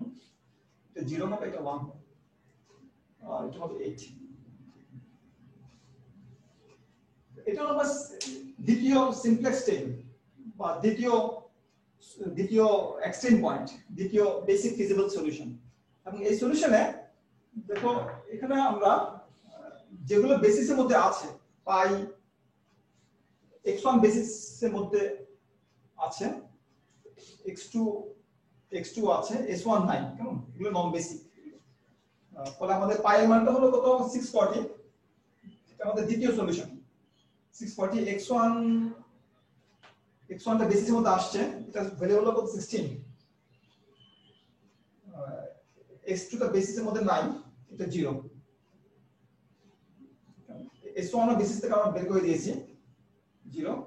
s2 হচ্ছে আমাদের 8 আর s3 হচ্ছে আমাদের 8। এটা আমাদের সেকেন্ড এক্সট্রিম পয়েন্ট, ঠিক আছে। আমি যদি s1 s3 বাদ দেই তাহলে এটা আমাদের আউটপুট স্পেসের কনটেক্সটে এটা হচ্ছে আমাদের সেকেন্ড এক্সট্রিম পয়েন্ট, আউটপুট স্পেসের কনটেক্সটে x1 16 আর x2 0, এটা আমাদের সেকেন্ড এক্সট্রিম পয়েন্ট। এবং এই এক্সট্রিম পয়েন্টে প্রফিটের মান কত, প্রফিটের মান হচ্ছে 640। এবং দেখো আমরা এখানে একসাথে দুটো জিনিস পেয়ে যাচ্ছি, আমরা সলিউশন ভ্যালুগুলো পাচ্ছি এবং সাথে সাথে আমরা কি পাচ্ছি, আমরা প্রফিট ফাংশনের মানটা আমরা পেয়ে যাচ্ছি একসাথে আমরা, কেমন। তো এটা একটা পিভটিং স্টেপ, সেকেন্ড স্টেপ। তো এইটা কন্টিনিউ করতে হবে যতক্ষণ পর্যন্ত প্রফিট বাড়ানোর সুযোগ আছে। প্রফিট বাড়ানোর সুযোগ আছে কিনা সেটা বোঝার উপায় হলো যে প্রথম রো যেটা আছে, প্রথম রোতে যতক্ষণ পর্যন্ত নেগেটিভ এলিমেন্ট থাকবে ততক্ষণ পর্যন্ত প্রফিট বাড়ানোর সুযোগ থাকবে।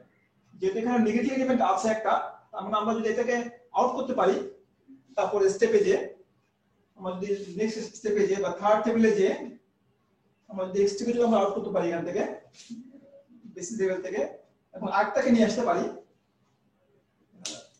এই আমরা যদি x2 যদি ইন করাতে পারি আমরা বেসিস লেভেল, যদি এখানে এটাকে x2 কে আপ দেওয়া আমাদের প্রফিট বাড়বে, এটাকে আমরা বেসিস লেভেলে নিয়ে আসব, পিভট কলাম হবে এটা আমাদের নেক্সট স্টেপে। এবং আমরা আরটাকে বাদ দিব, কোনটাকে বাদ দিব সেটা নির্ভর করে পিভট রো কোনটা আমাদের। পিভট রোটা বের করার উপায় হলো এটাকে বাদ দিয়ে 16 কে 0 দিয়ে ভাগ করার দরকার নাই, 8 কে 1 দিয়ে ভাগ করলে 8 আর 8 কে 2 দিয়ে ভাগ করলে 4। সুতরাং এটা হচ্ছে আমার পিভট এলিমেন্ট। সুতরাং কোনটা আউট হবে এখান থেকে, অটোমেটিক্যালি এটা আউট হয়ে যাবে, s3 টা আউট হয়ে যাবে এখান থেকে বেসিস থেকে আমাদের। তাহলে আমরা এই x2 কে আমরা বেসিসে আনবো আর s3 কে আমরা বেসিস থেকে আউট করে দেব। যেহেতু 2 টা এখানে আছে, 2 এর করেসপন্ডিং যে 1 টা আছে, সেই 1 এর সাথে যে ভেরিয়েবলটা আছে সেটাকে আমরা এখান থেকে আউট করে দেব। আউট করে দিলে আমাদের আরেকটা এক্সট্রিম পয়েন্ট আমরা যাব, যে এক্সট্রিম পয়েন্টে আমাদের x1 আছে, x2 আছে, কেমন, নাই কোনগুলো, s3 নাই, s1 নাই, কেমন, এই দুটো নাই। s1 s3 এর মানটা 0 হবে আর বাকিগুলো পজিটিভ হবে। তো আমাদের কাজ হলো কি এটাকে 1 করা। 1 করার জন্য আমাকে কি করতে হবে, এই রোটাকে আমাকে 2 দিয়ে ভাগ করতে হবে, 0 0 1 -half 0 half, কেমন। তারপর আমরা কি করব, এগুলোকে আমরা এটাকে আমার 0 করতে হবে, এটাকে কিছু করতে হবে না, এটাকে 0 করতে হবে। করার জন্য আমাকে রো অপারেশন করতে হবে। রো অপারেশন করে আমরা থার্ড সিমপ্লেক্স টেবিলে আমরা যাব। থার্ড সিমপ্লেক্স টেবিলটা হবে, প্রথম কলামটা পরিবর্তন হয় না, এটা রাখা যায় ইচ্ছা করলে, এগুলো চেঞ্জ হয়ে যাবে।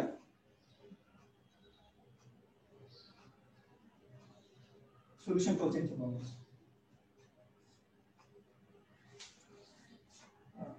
এবং আমরা সেখানে বলবো যে থার্ড রো যেটা, থার্ড সিমপ্লেক্স টেবিল যেটা, সেটাকে আমরা ডাবল প্রাইম করব। প্রথম 0 row top row, first row, second row, third row. আমরা এখানে যে টেবিলটা পাবো, থার্ড টেবিলটা আমাদের পিভট এলিমেন্ট হচ্ছে, এটা আমাদের পিভট কলাম, এটা আমাদের পিভট এলিমেন্ট, এটা আমরা 1 করব, এটা আমরা পিভট এলিমেন্ট থেকে আমরা এটাকে 1 করব, এটাকে আমরা এটা 2 থেকে আমরা 1 করব, ভাগ করে 2 দিয়ে ভাগ করে, এবং বাকিগুলো হয়ে যাবে 0 0 minus half 0 half 0 half. Pivot রোটাকে 2 দিয়ে ভাগ করলে এটা হবে, কেমন? আর এটার উপর ভিত্তি করে আমার যেমন আমাকে যেহেতু এই পিভট কলামে রো 1 আর 1 প্রাইমটা যেহেতু কোনো এটা তাহলে আমরা এটা কি করছি, আমরা r3 কে আমরা 2 দিয়ে ভাগ করছি, কেমন? আর r1 এ যেহেতু 0 আছে সুতরাং r1 প্রাইম এবং r1 ডাবল প্রাইমের মধ্যে কোনো পার্থক্য থাকবে না।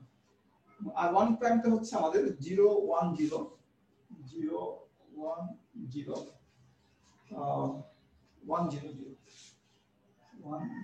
এই দুটো ইনট্যাক্ট আমরা আগের টেবিল থেকে নিয়ে আসলাম, শুধুমাত্র এটাকে 2 দিয়ে ভাগ করেছি। এখন এগুলোকে আমার কি করতে হবে, এটা আমার পিভট কলাম, কেমন? এটা আমার পিভট কলাম,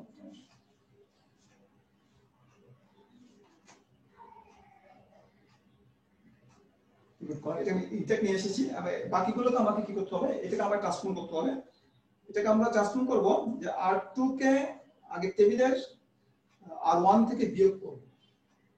এখানে মান আমার 1 ছিল, সুতরাং r2 থেকে আগের টেবিলের r1/2 বা এটা বিয়োগ যদি করা হয় তাহলে আমরা এটা পাবো, আমরা 0 0 0 0 0 0। তো তোমরা করে দেখবে, এটা আমরা 1 থেকে 0 করলাম, 0 0 0 half 1 minus half 1 minus half.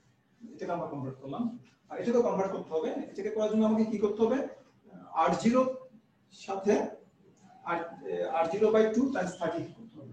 r0 এর সাথে আমার যোগ করতে হবে, যে এটা এটা এটা 30 গুণ যোগ করতে হবে, বা r 3/2 টাইমস 30 যদি যোগ করি তাহলে এটা 0 হয়ে যাবে, এটা 0 হয়ে যাবে। এটা 1 আছে, 0 25 0 15 25 0 15, এটা তোমরা কমে পেয়ে যাবে। ও সাথে সাথে কিন্তু এগুলো পেয়ে যাবে, এটা 760 হয়ে যাবে, 1644 এগুলোকে সহ করতে হবে, শুধুমাত্র কনস্ট্যান্ট গুলো করতে হবে, কনস্ট্যান্ট সহ করতে হবে। এটা আমাদের থার্ড টেবিল। থার্ড টেবিলে আমাদের যে পাই এর মান সেটা হলো 760, আর বেসিক যে ভেরিয়েবল গুলো আছে সেগুলো হলো আমার ইউনিট ভেক্টর যেগুলো আছে, এটা একটা বেসিক ভেরিয়েবল, এটা মান হচ্ছে 16 x1 এর মান, আর x2 একটা বেসিক ভেরিয়েবল, এটা মান হচ্ছে 4। এটা বেসিক ভেরিয়েবল না, ইউনিট ভেক্টর না, এটা মান 0। এটা একটা বেসিক ভেরিয়েবল, এটা ইউনিট ভেক্টর, এটা মান 4। এটা বেসিক ভেরিয়েবল না, এটা ইউনিট ভেক্টর না, এটাকে আমরা বাকিগুলো থেকে তৈরি করতে পারি, এটা মান 0। এটা একটা সলিউশন, বেসিক ফিজিক্যাল সলিউশন আরেকটা, কেমন? এই সলিউশনে যেখানে আউটপুটের স্পেসে আমরা এটা হচ্ছে x1 x2 মানে 16 4, x1 মান যখন 16 এবং x2 এর মান যখন 4, তখন আমাদের প্রফিটের মান কত, 760। এবং দেখো এখন আর কিন্তু টপ ফ্লোরে কোনো নেগেটিভ এলিমেন্ট নাই, টপ ফ্লোরে না থাকার কারণে প্রফিটকে বাড়ানোর সুযোগ নেই। আমি যদি এখন বেসিস চেঞ্জ করি আমার প্রফিট বাড়বে না, আইদার সমান থাকবে অথবা কমে যাবে। সুতরাং এটা আমার optimal basic physical solution, optimal basic physical solution, যেখানে আমাদের মানটা হলো x1 এবং x2 মান হলো কত, 16 এবং 4, এবং আমার যে স্ল্যাক ভেরিয়েবল গুলো আছে, প্রথম ডিপার্টমেন্টে কোনো স্ল্যাক নাই, পুরোপুরি ইউজ হচ্ছে, দ্বিতীয় ডিপার্টমেন্টে 4 ঘন্টা স্ল্যাক আছে, অব্যবহৃত হয়ে গেছে, আর তৃতীয় ডিপার্টমেন্টে কোনো স্ল্যাক নেই, পুরোপুরি ব্যবহার করা হচ্ছে। এটা একটা বেসিক ফিজিক্যাল সলিউশন। এই কাজগুলো এটা প্র্যাকটিস করতে হবে, বারবার প্র্যাকটিস না করলে ভুল হয়ে যাবে। এই কাজগুলো সাধারণত যখন আমরা বাস্তবে কাজ করি তখন আমরা এগুলোকে কম্পিউটারের মাধ্যমে সলভ করি। আমরা কম্পিউটারে অনেক প্রোগ্রাম আছে, যেহেতু তোমরা কম্পিউটার সায়েন্টিস্ট, তোমরা নিজেরাও প্রোগ্রাম লিখতে পারো, যেহেতু নিয়মটা জানো কিভাবে কি করতে হচ্ছে টেবিলগুলোকে। আমি একটা প্রোগ্রাম লিখেছি, লিখে সলভ করে দেখেছি, একদম পাওয়া যায়, সলিউশন পাওয়া যায়। তোমরা প্রোগ্রাম লিখে যে কোনো ল্যাঙ্গুয়েজে সলভ করে দেখতে পারো, একই ধরনের সলিউশন পাওয়া যাবে। আর যদি প্রোগ্রাম লিখতে না চাও তাহলে এক্সেল এর কাজগুলো করা যায়, এক্সেল এর রেডিমেড প্রোগ্রাম আছে, তো আমি তোমাদের একটা এক্সেল অ্যাপ্লিকেশন দেখানোর চেষ্টা করব, কেমন? এক্সেল অ্যাপ্লিকেশন দেখানোর চেষ্টা করি। এই প্রবলেমটা যদি সলভ করি এক্সেলে, তোমাদেরকে একটু দেখিয়ে দিই কিভাবে সলভ করতে হয় এক্সেলে। আমি একটা এক্সেল ওপেন উইন্ডো করলাম, কেমন? তো আমি এখানে দেখি 10-15 মিনিট সময় লাগবে দেখানোর জন্য।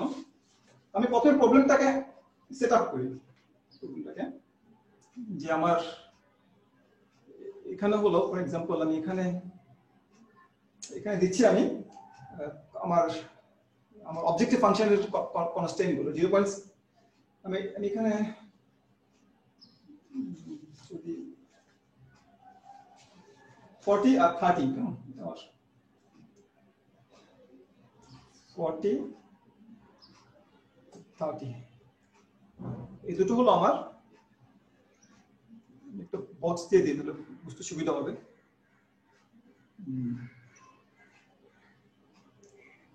কোথায় আছে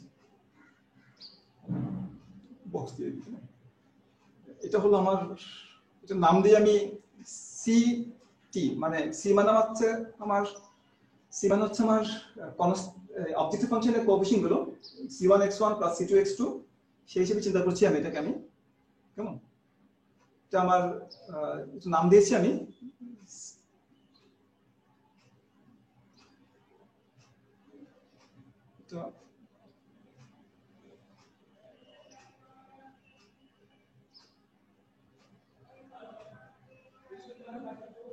একবার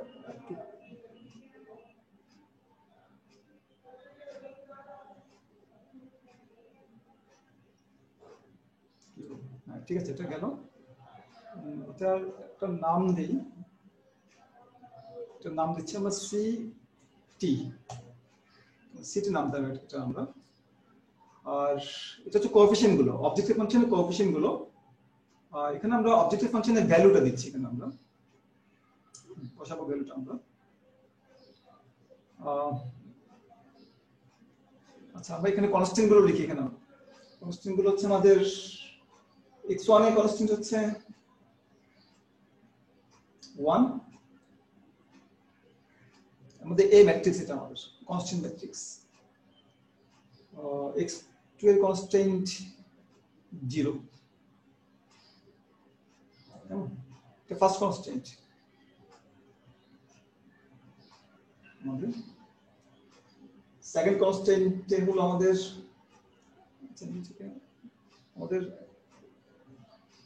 তিনটা কনস্ট্যান্ট আছে, এটা নাম দেই আমরা, নাম দিই এ ম্যাট্রিক্স, কেমন? নাম দিলাম। প্রথমটা হচ্ছে 1, এটা আমাদের এ ম্যাট্রিক্স 1 0। দ্বিতীয় ইকুয়েশনে x1 এর কোএফিসিয়েন্ট 0, x2 এর কোএফিসিয়েন্ট দ্বিতীয় ইকুয়েশনে x1 এর কোএফিসিয়েন্ট 0, x2 কোএফিসিয়েন্ট 1। তৃতীয় ইকুয়েশনে x1 এর কোএফিসিয়েন্ট 1 আর x2 এর কোএফিসিয়েন্ট হচ্ছে আমাদের 2। এটা আমাদের এ ম্যাট্রিক্স, কেমন? এটা অবজেক্টিভ ফাংশনের কোএফিসিয়েন্ট, এটা কনস্ট্যান্ট গুলোর কোএফিসিয়েন্ট। আচ্ছা, এটা নাম দিয়েছি আমরা এ। একটা কাজ করব, আমরা একটা লিখবো x, এটাকে ইয়ে করে দিই। আর এটা মনে করো x, নাম দিচ্ছি আমরা x মানে x1 এবং এটা নাম দিচ্ছি আমরা x বা ভেরিয়েবল ম্যাট্রিক্স।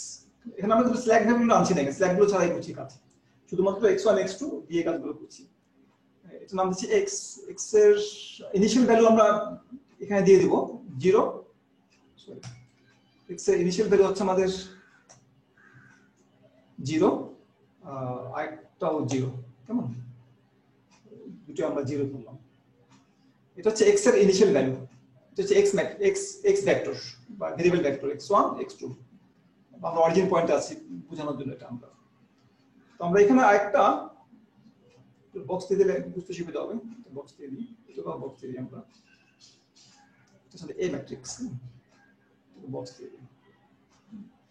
আর এখানে একটা ম্যাট্রিক্স গঠন করি, সেটা হচ্ছে আমাদের ax, কেমন? ax মানে একে x দিয়ে গুণ করতে হবে, কনস্ট্যান্ট ম্যাট্রিক্স এটা আমাদের ax। এই x হচ্ছে আমাদের, এটাকে x দিয়ে গুণ করতে হবে। ম্যাট্রিক্স গুণ করার নিয়ম হচ্ছে ইকুয়াল টু, আচ্ছা আমি প্রথমে একটা কাজ করি, এটা আমি আমার এটা x এর ডিমেনশন হবে কত, 2/1 হবে, গুণ করলে 2 না 3/1 হবে, তিনটা কনস্ট্যান্টের জন্য এই x। তো প্রথমটা হচ্ছে আমার, আমি এটাকে গুণ করার জন্য নিয়ম হচ্ছে ইকুয়াল টু ম্যাট্রিক্স মাল্টিপ্লিকেশন করার নিয়ম হচ্ছে m মাল্ট, ম্যাট্রিক্স মাল্টিপ্লিকেশন। কার সাথে কি গুণ করছি আমি এর সাথে গুণ করছি, আমি x গুণ করছি, কেমন, এর সাথে আমি x গুণ করছি, গুণ করে এই এটা কমান্ডটা দেওয়ার নিয়ম alt control shift, control shift enter দিলে আমরা কি পাবো, কন্ট্রোল শিফট এন্টার। এটা বের করার জন্য আমরা কি করছি, কন্ট্রোল শিফট এন্টার দিলে আমরা এই ভ্যালুটা পাবো। আমরা এর সাথে x গুণ করলে আমরা এই ভ্যালুটা পাবো। এটা হচ্ছে x, এটা হচ্ছে আমার ax, এটা হচ্ছে কেমন, এটা হচ্ছে আমার a ম্যাট্রিক্স, আর এটা হচ্ছে আমার x ভেক্টর, আর এটা হচ্ছে আমার, ওইটা হচ্ছে আমার c বা কনস্ট্যান্ট, অবজেক্টিভ ফাংশনের কনস্ট্যান্ট বলে এটা। আর এখানে আমরা লিখবো, এখানে আমরা বক্স করে দিই,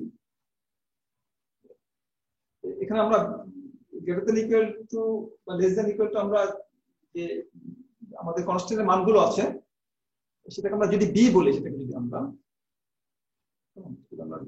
বলি বি বলি, যেটা নাম দিয়ে দিচ্ছি বি, এবং এটা ভ্যালু হচ্ছে আমার 16, 8, 24, 16, 8, 24। সেটা করে দিচ্ছি, এটা হচ্ছে আমার বি। আমরা ax less than equal to b বলি, আমরা ax less than equal to b, এটা আমাদের কনস্ট্যান্ট, আমাদের ax, এটা হচ্ছে আমাদের ax less than equal to b, এটা আমাদের b। বক্সগুলো না দিলেও হয়, কিন্তু আমাদের সুবিধার্থে আমরা বক্স দিচ্ছি এখানে, ax less than equal to b, less than equal to b, এটা আমাদের, এটা হচ্ছে আমাদের কনস্ট্যান্ট, এটা আমাদের কনস্ট্যান্ট। আর এটা আমাদের অবজেক্টিভ ফাংশনের ভ্যালুটা আমরা এখানে দিতে পারি ইকুয়াল টু,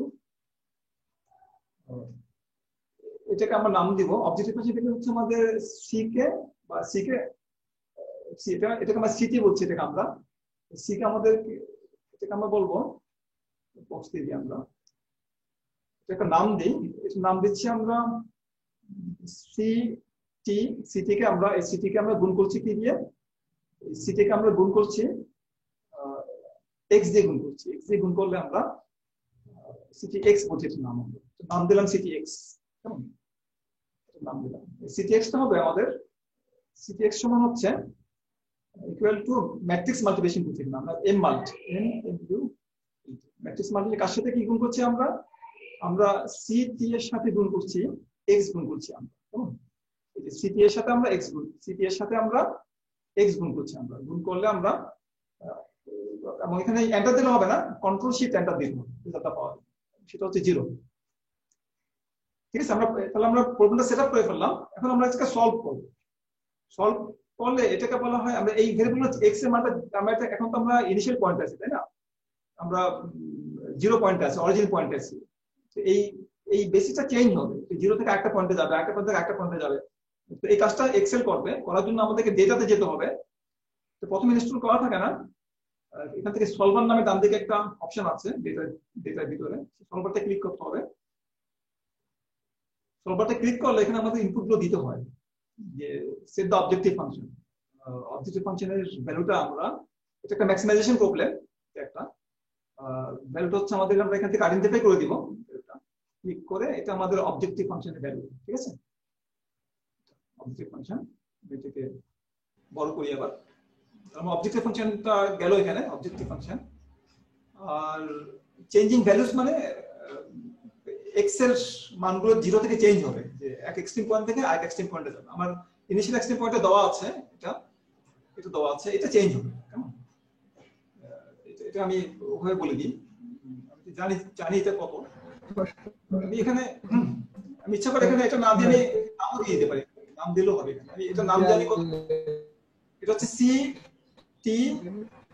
CTX, তাই না? এটা আমাদের অবজেক্টিভ ফাংশনের ভ্যালুটা, এটা দিলেও হবে এখানে, CTX দিলেও হবে। আর এটা হচ্ছে আমাদের চেঞ্জিং ভ্যালু, হচ্ছে আমাদের কার্ভলে চেঞ্জ করবে, x এর মানটা চেঞ্জ করবে, তাই না? আর কনস্ট্যান্ট গুলো হচ্ছে আমরা কি, আমরা এখানে অ্যাড কনস্ট্যান্ট দিয়ে দিই। হ্যাঁ, কনস্ট্যান্ট হচ্ছে আমার ax less than equal to এখানে দেওয়া আছে b এর চেয়ে কম, তাই না? ax less than equal to b, এটা আমার কনস্ট্যান্ট, ঠিক আছে? ওকে দেখুন দাও, এটা বোধ হয় নাম কি দেওয়া হয়নি নাকি?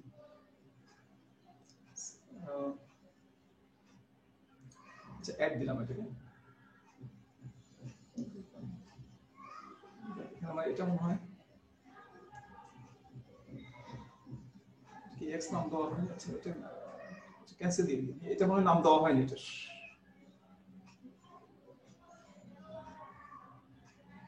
দেখি এক্স নাম দেওয়া হয়েছে, এক্স না, এটা নাম দেওয়া হয়নি।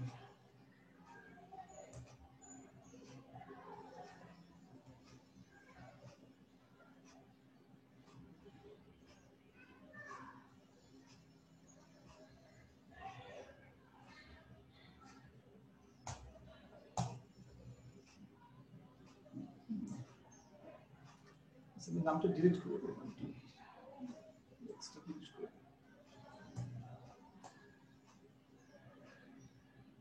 নামটা আবার দিই।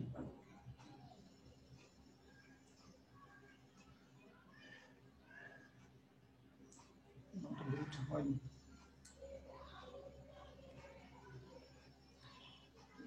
এটা আমি পুরোটাই ডিলিট করে দিই।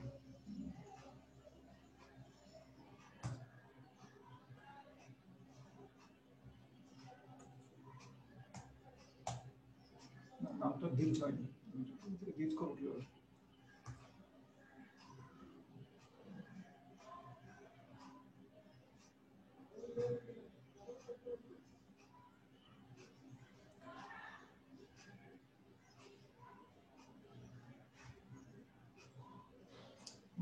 এক্স শুধুমাত্র একটা সেল সিলেক্ট হয়েছে, যে কারণে সমস্যাটা হচ্ছে।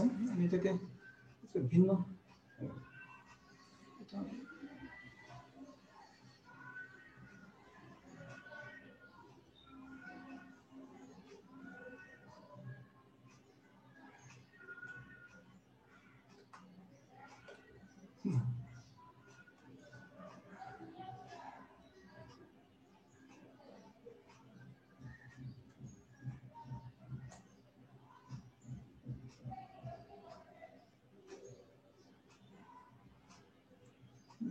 নাম দিয়ে ডি নাম দিয়ে।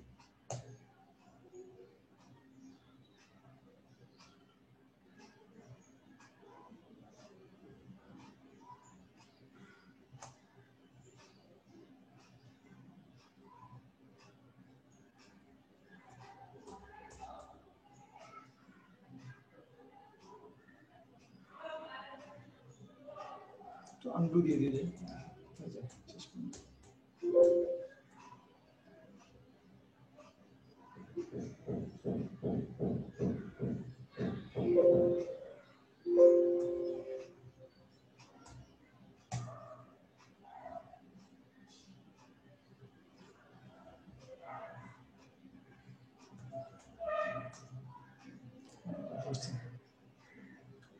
X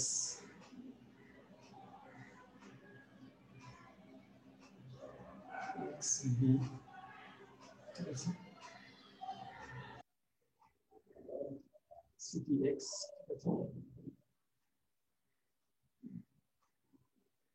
এখন মনে হয় সলভ। আমরা এটা CXT অবজেক্টিভ ফাংশন, আর এটা আমাদের চেঞ্জিং ভ্যালু হচ্ছে x, আর কনস্ট্যান্ট গুলো আমাদের যোগ করতে হবে এখানে।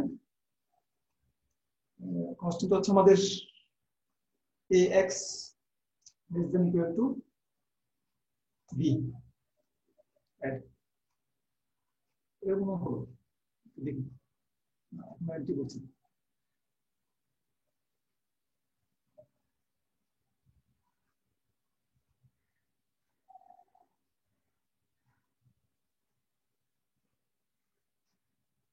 x x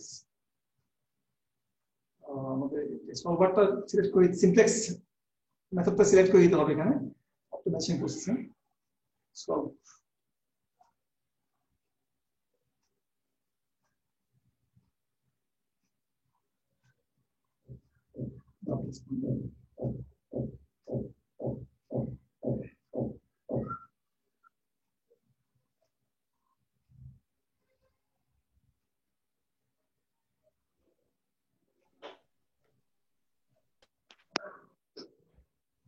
আচ্ছা আমি এখান থেকে অ্যানসারটা রাখলাম দেখি কিছু আসে কিনা হ্যাঁ আমরা একটা সলিউশন পেয়েছি দেখো এখন সলিউশনের মধ্যে x1 এর মান 16 x2 এর মান 4 আর আমাদের অবজেক্টিভ ফাংশনের ভ্যালু হলো কত 716 যেটা আমরা হাতে ক্যালকুলেশন করে বের করেছি তো এখন আমরা একটা সলিউশন রিপোর্ট বের করেছি নিচে দেখা যাচ্ছে রিপোর্ট ছিল তো ভালো এটা আমার সলিউশন রিপোর্ট এখানে রিপোর্টের মধ্যে বলা আছে যে কোনটার মান কত আমার অরিজিনাল ভ্যালু আমরা শুরু থেকে শুরু করেছিলাম অবজেক্টিভ ফাংশনের ভ্যালুটা 760 তে বৃদ্ধি পেয়েছে কেমন আর আমাদের অরিজিনাল ফাংশনে x1 এর মান x2 এর মান 0 ছিল ফাইনালি x1 16 হয়েছে x2 4 হয়েছে এই হলো আমাদের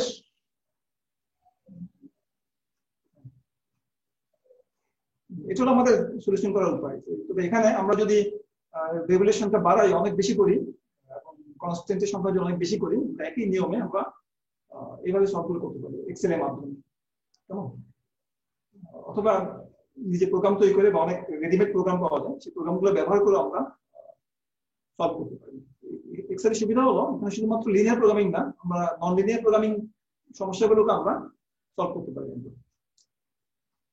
তো এটা তোমরা প্র্যাকটিস করলে তোমরাও দেখতে পারবে কিভাবে সলভ করা যায় আমার মনে হয় আমরা লিনিয়ার প্রোগ্রামিং এর আলোচনা এখানে শেষ করলাম তো আরো কিছু আলোচনা ছিল ডুয়েল প্রবলেম নিয়ে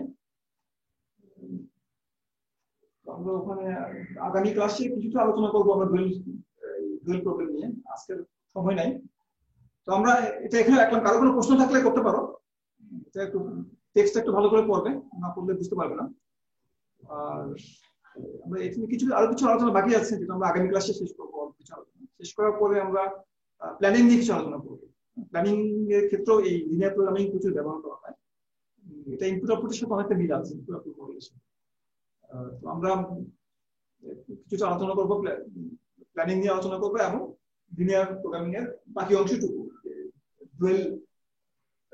ডুয়ালিটি থিওরেম বলা হয় সেই ডুয়ালিটি থিওরেম নিয়ে কিছু আলোচনা করবো এবং প্ল্যানিং নিয়ে কিছু আলোচনা করবো করে আমরা অথবা ডুয়ালিটি থিওরেম তো তোমরা নিজেরা করে নিও চ্যাপ্টার 20 তে একটা ভালো করে বর্ণনা করা আছে এবং আমাদের বাকি থাকলো প্ল্যানিং এর উপর আমরা একটা কিংবা দুটো ক্লাস নিয়ে শেষ করি আমার মনে হয় আর একটা কিংবা দুটো ক্লাস হলে সেটা আমাদের কোর্সটা শেষ হয়ে যাবে তোমাদের কারো কোনো প্রশ্ন আছে কিনা প্রশ্ন থাকলে করতে পারো স্যার লিনিয়ার প্রোগ্রামিং এর জন্য এখন বই নেই আমি রেফারেন্স দিয়েছি তো চিয়ান আলফা সি চিয়ান সেটা আমাদের স্যার ওটা পাওয়া যাচ্ছে না লাইব্রেরিতে অনেকগুলো কপি আছে অনেকগুলো কপি লাইব্রেরি সেন্ট্রাল লাইব্রেরিতে অনেকগুলো কপি আছে অথবা ইকোনমিক্স এর কোনো স্টুডেন্টের কাছ থেকে তোমরা পাবে তোমাদের স্যার আপনি বলছিলেন এই স্যার আপনি বলছিলেন এই ভিডিওগুলোর লিংক দেবেন তো ওইটা তো দিলেন না লিংক আমি একটা আপলোড করেছি তোমার ঠিকানা দেইনি এখনো আমি দিয়ে দিব দেখি ভিডিও লিংকগুলো হ্যাঁ ভিডিও লিংকগুলো আমি দিয়ে দেব আমার রেকর্ড করা আছে যেহেতু আমি দিতে পারবো তোমাদের সমস্যা নেই কেমন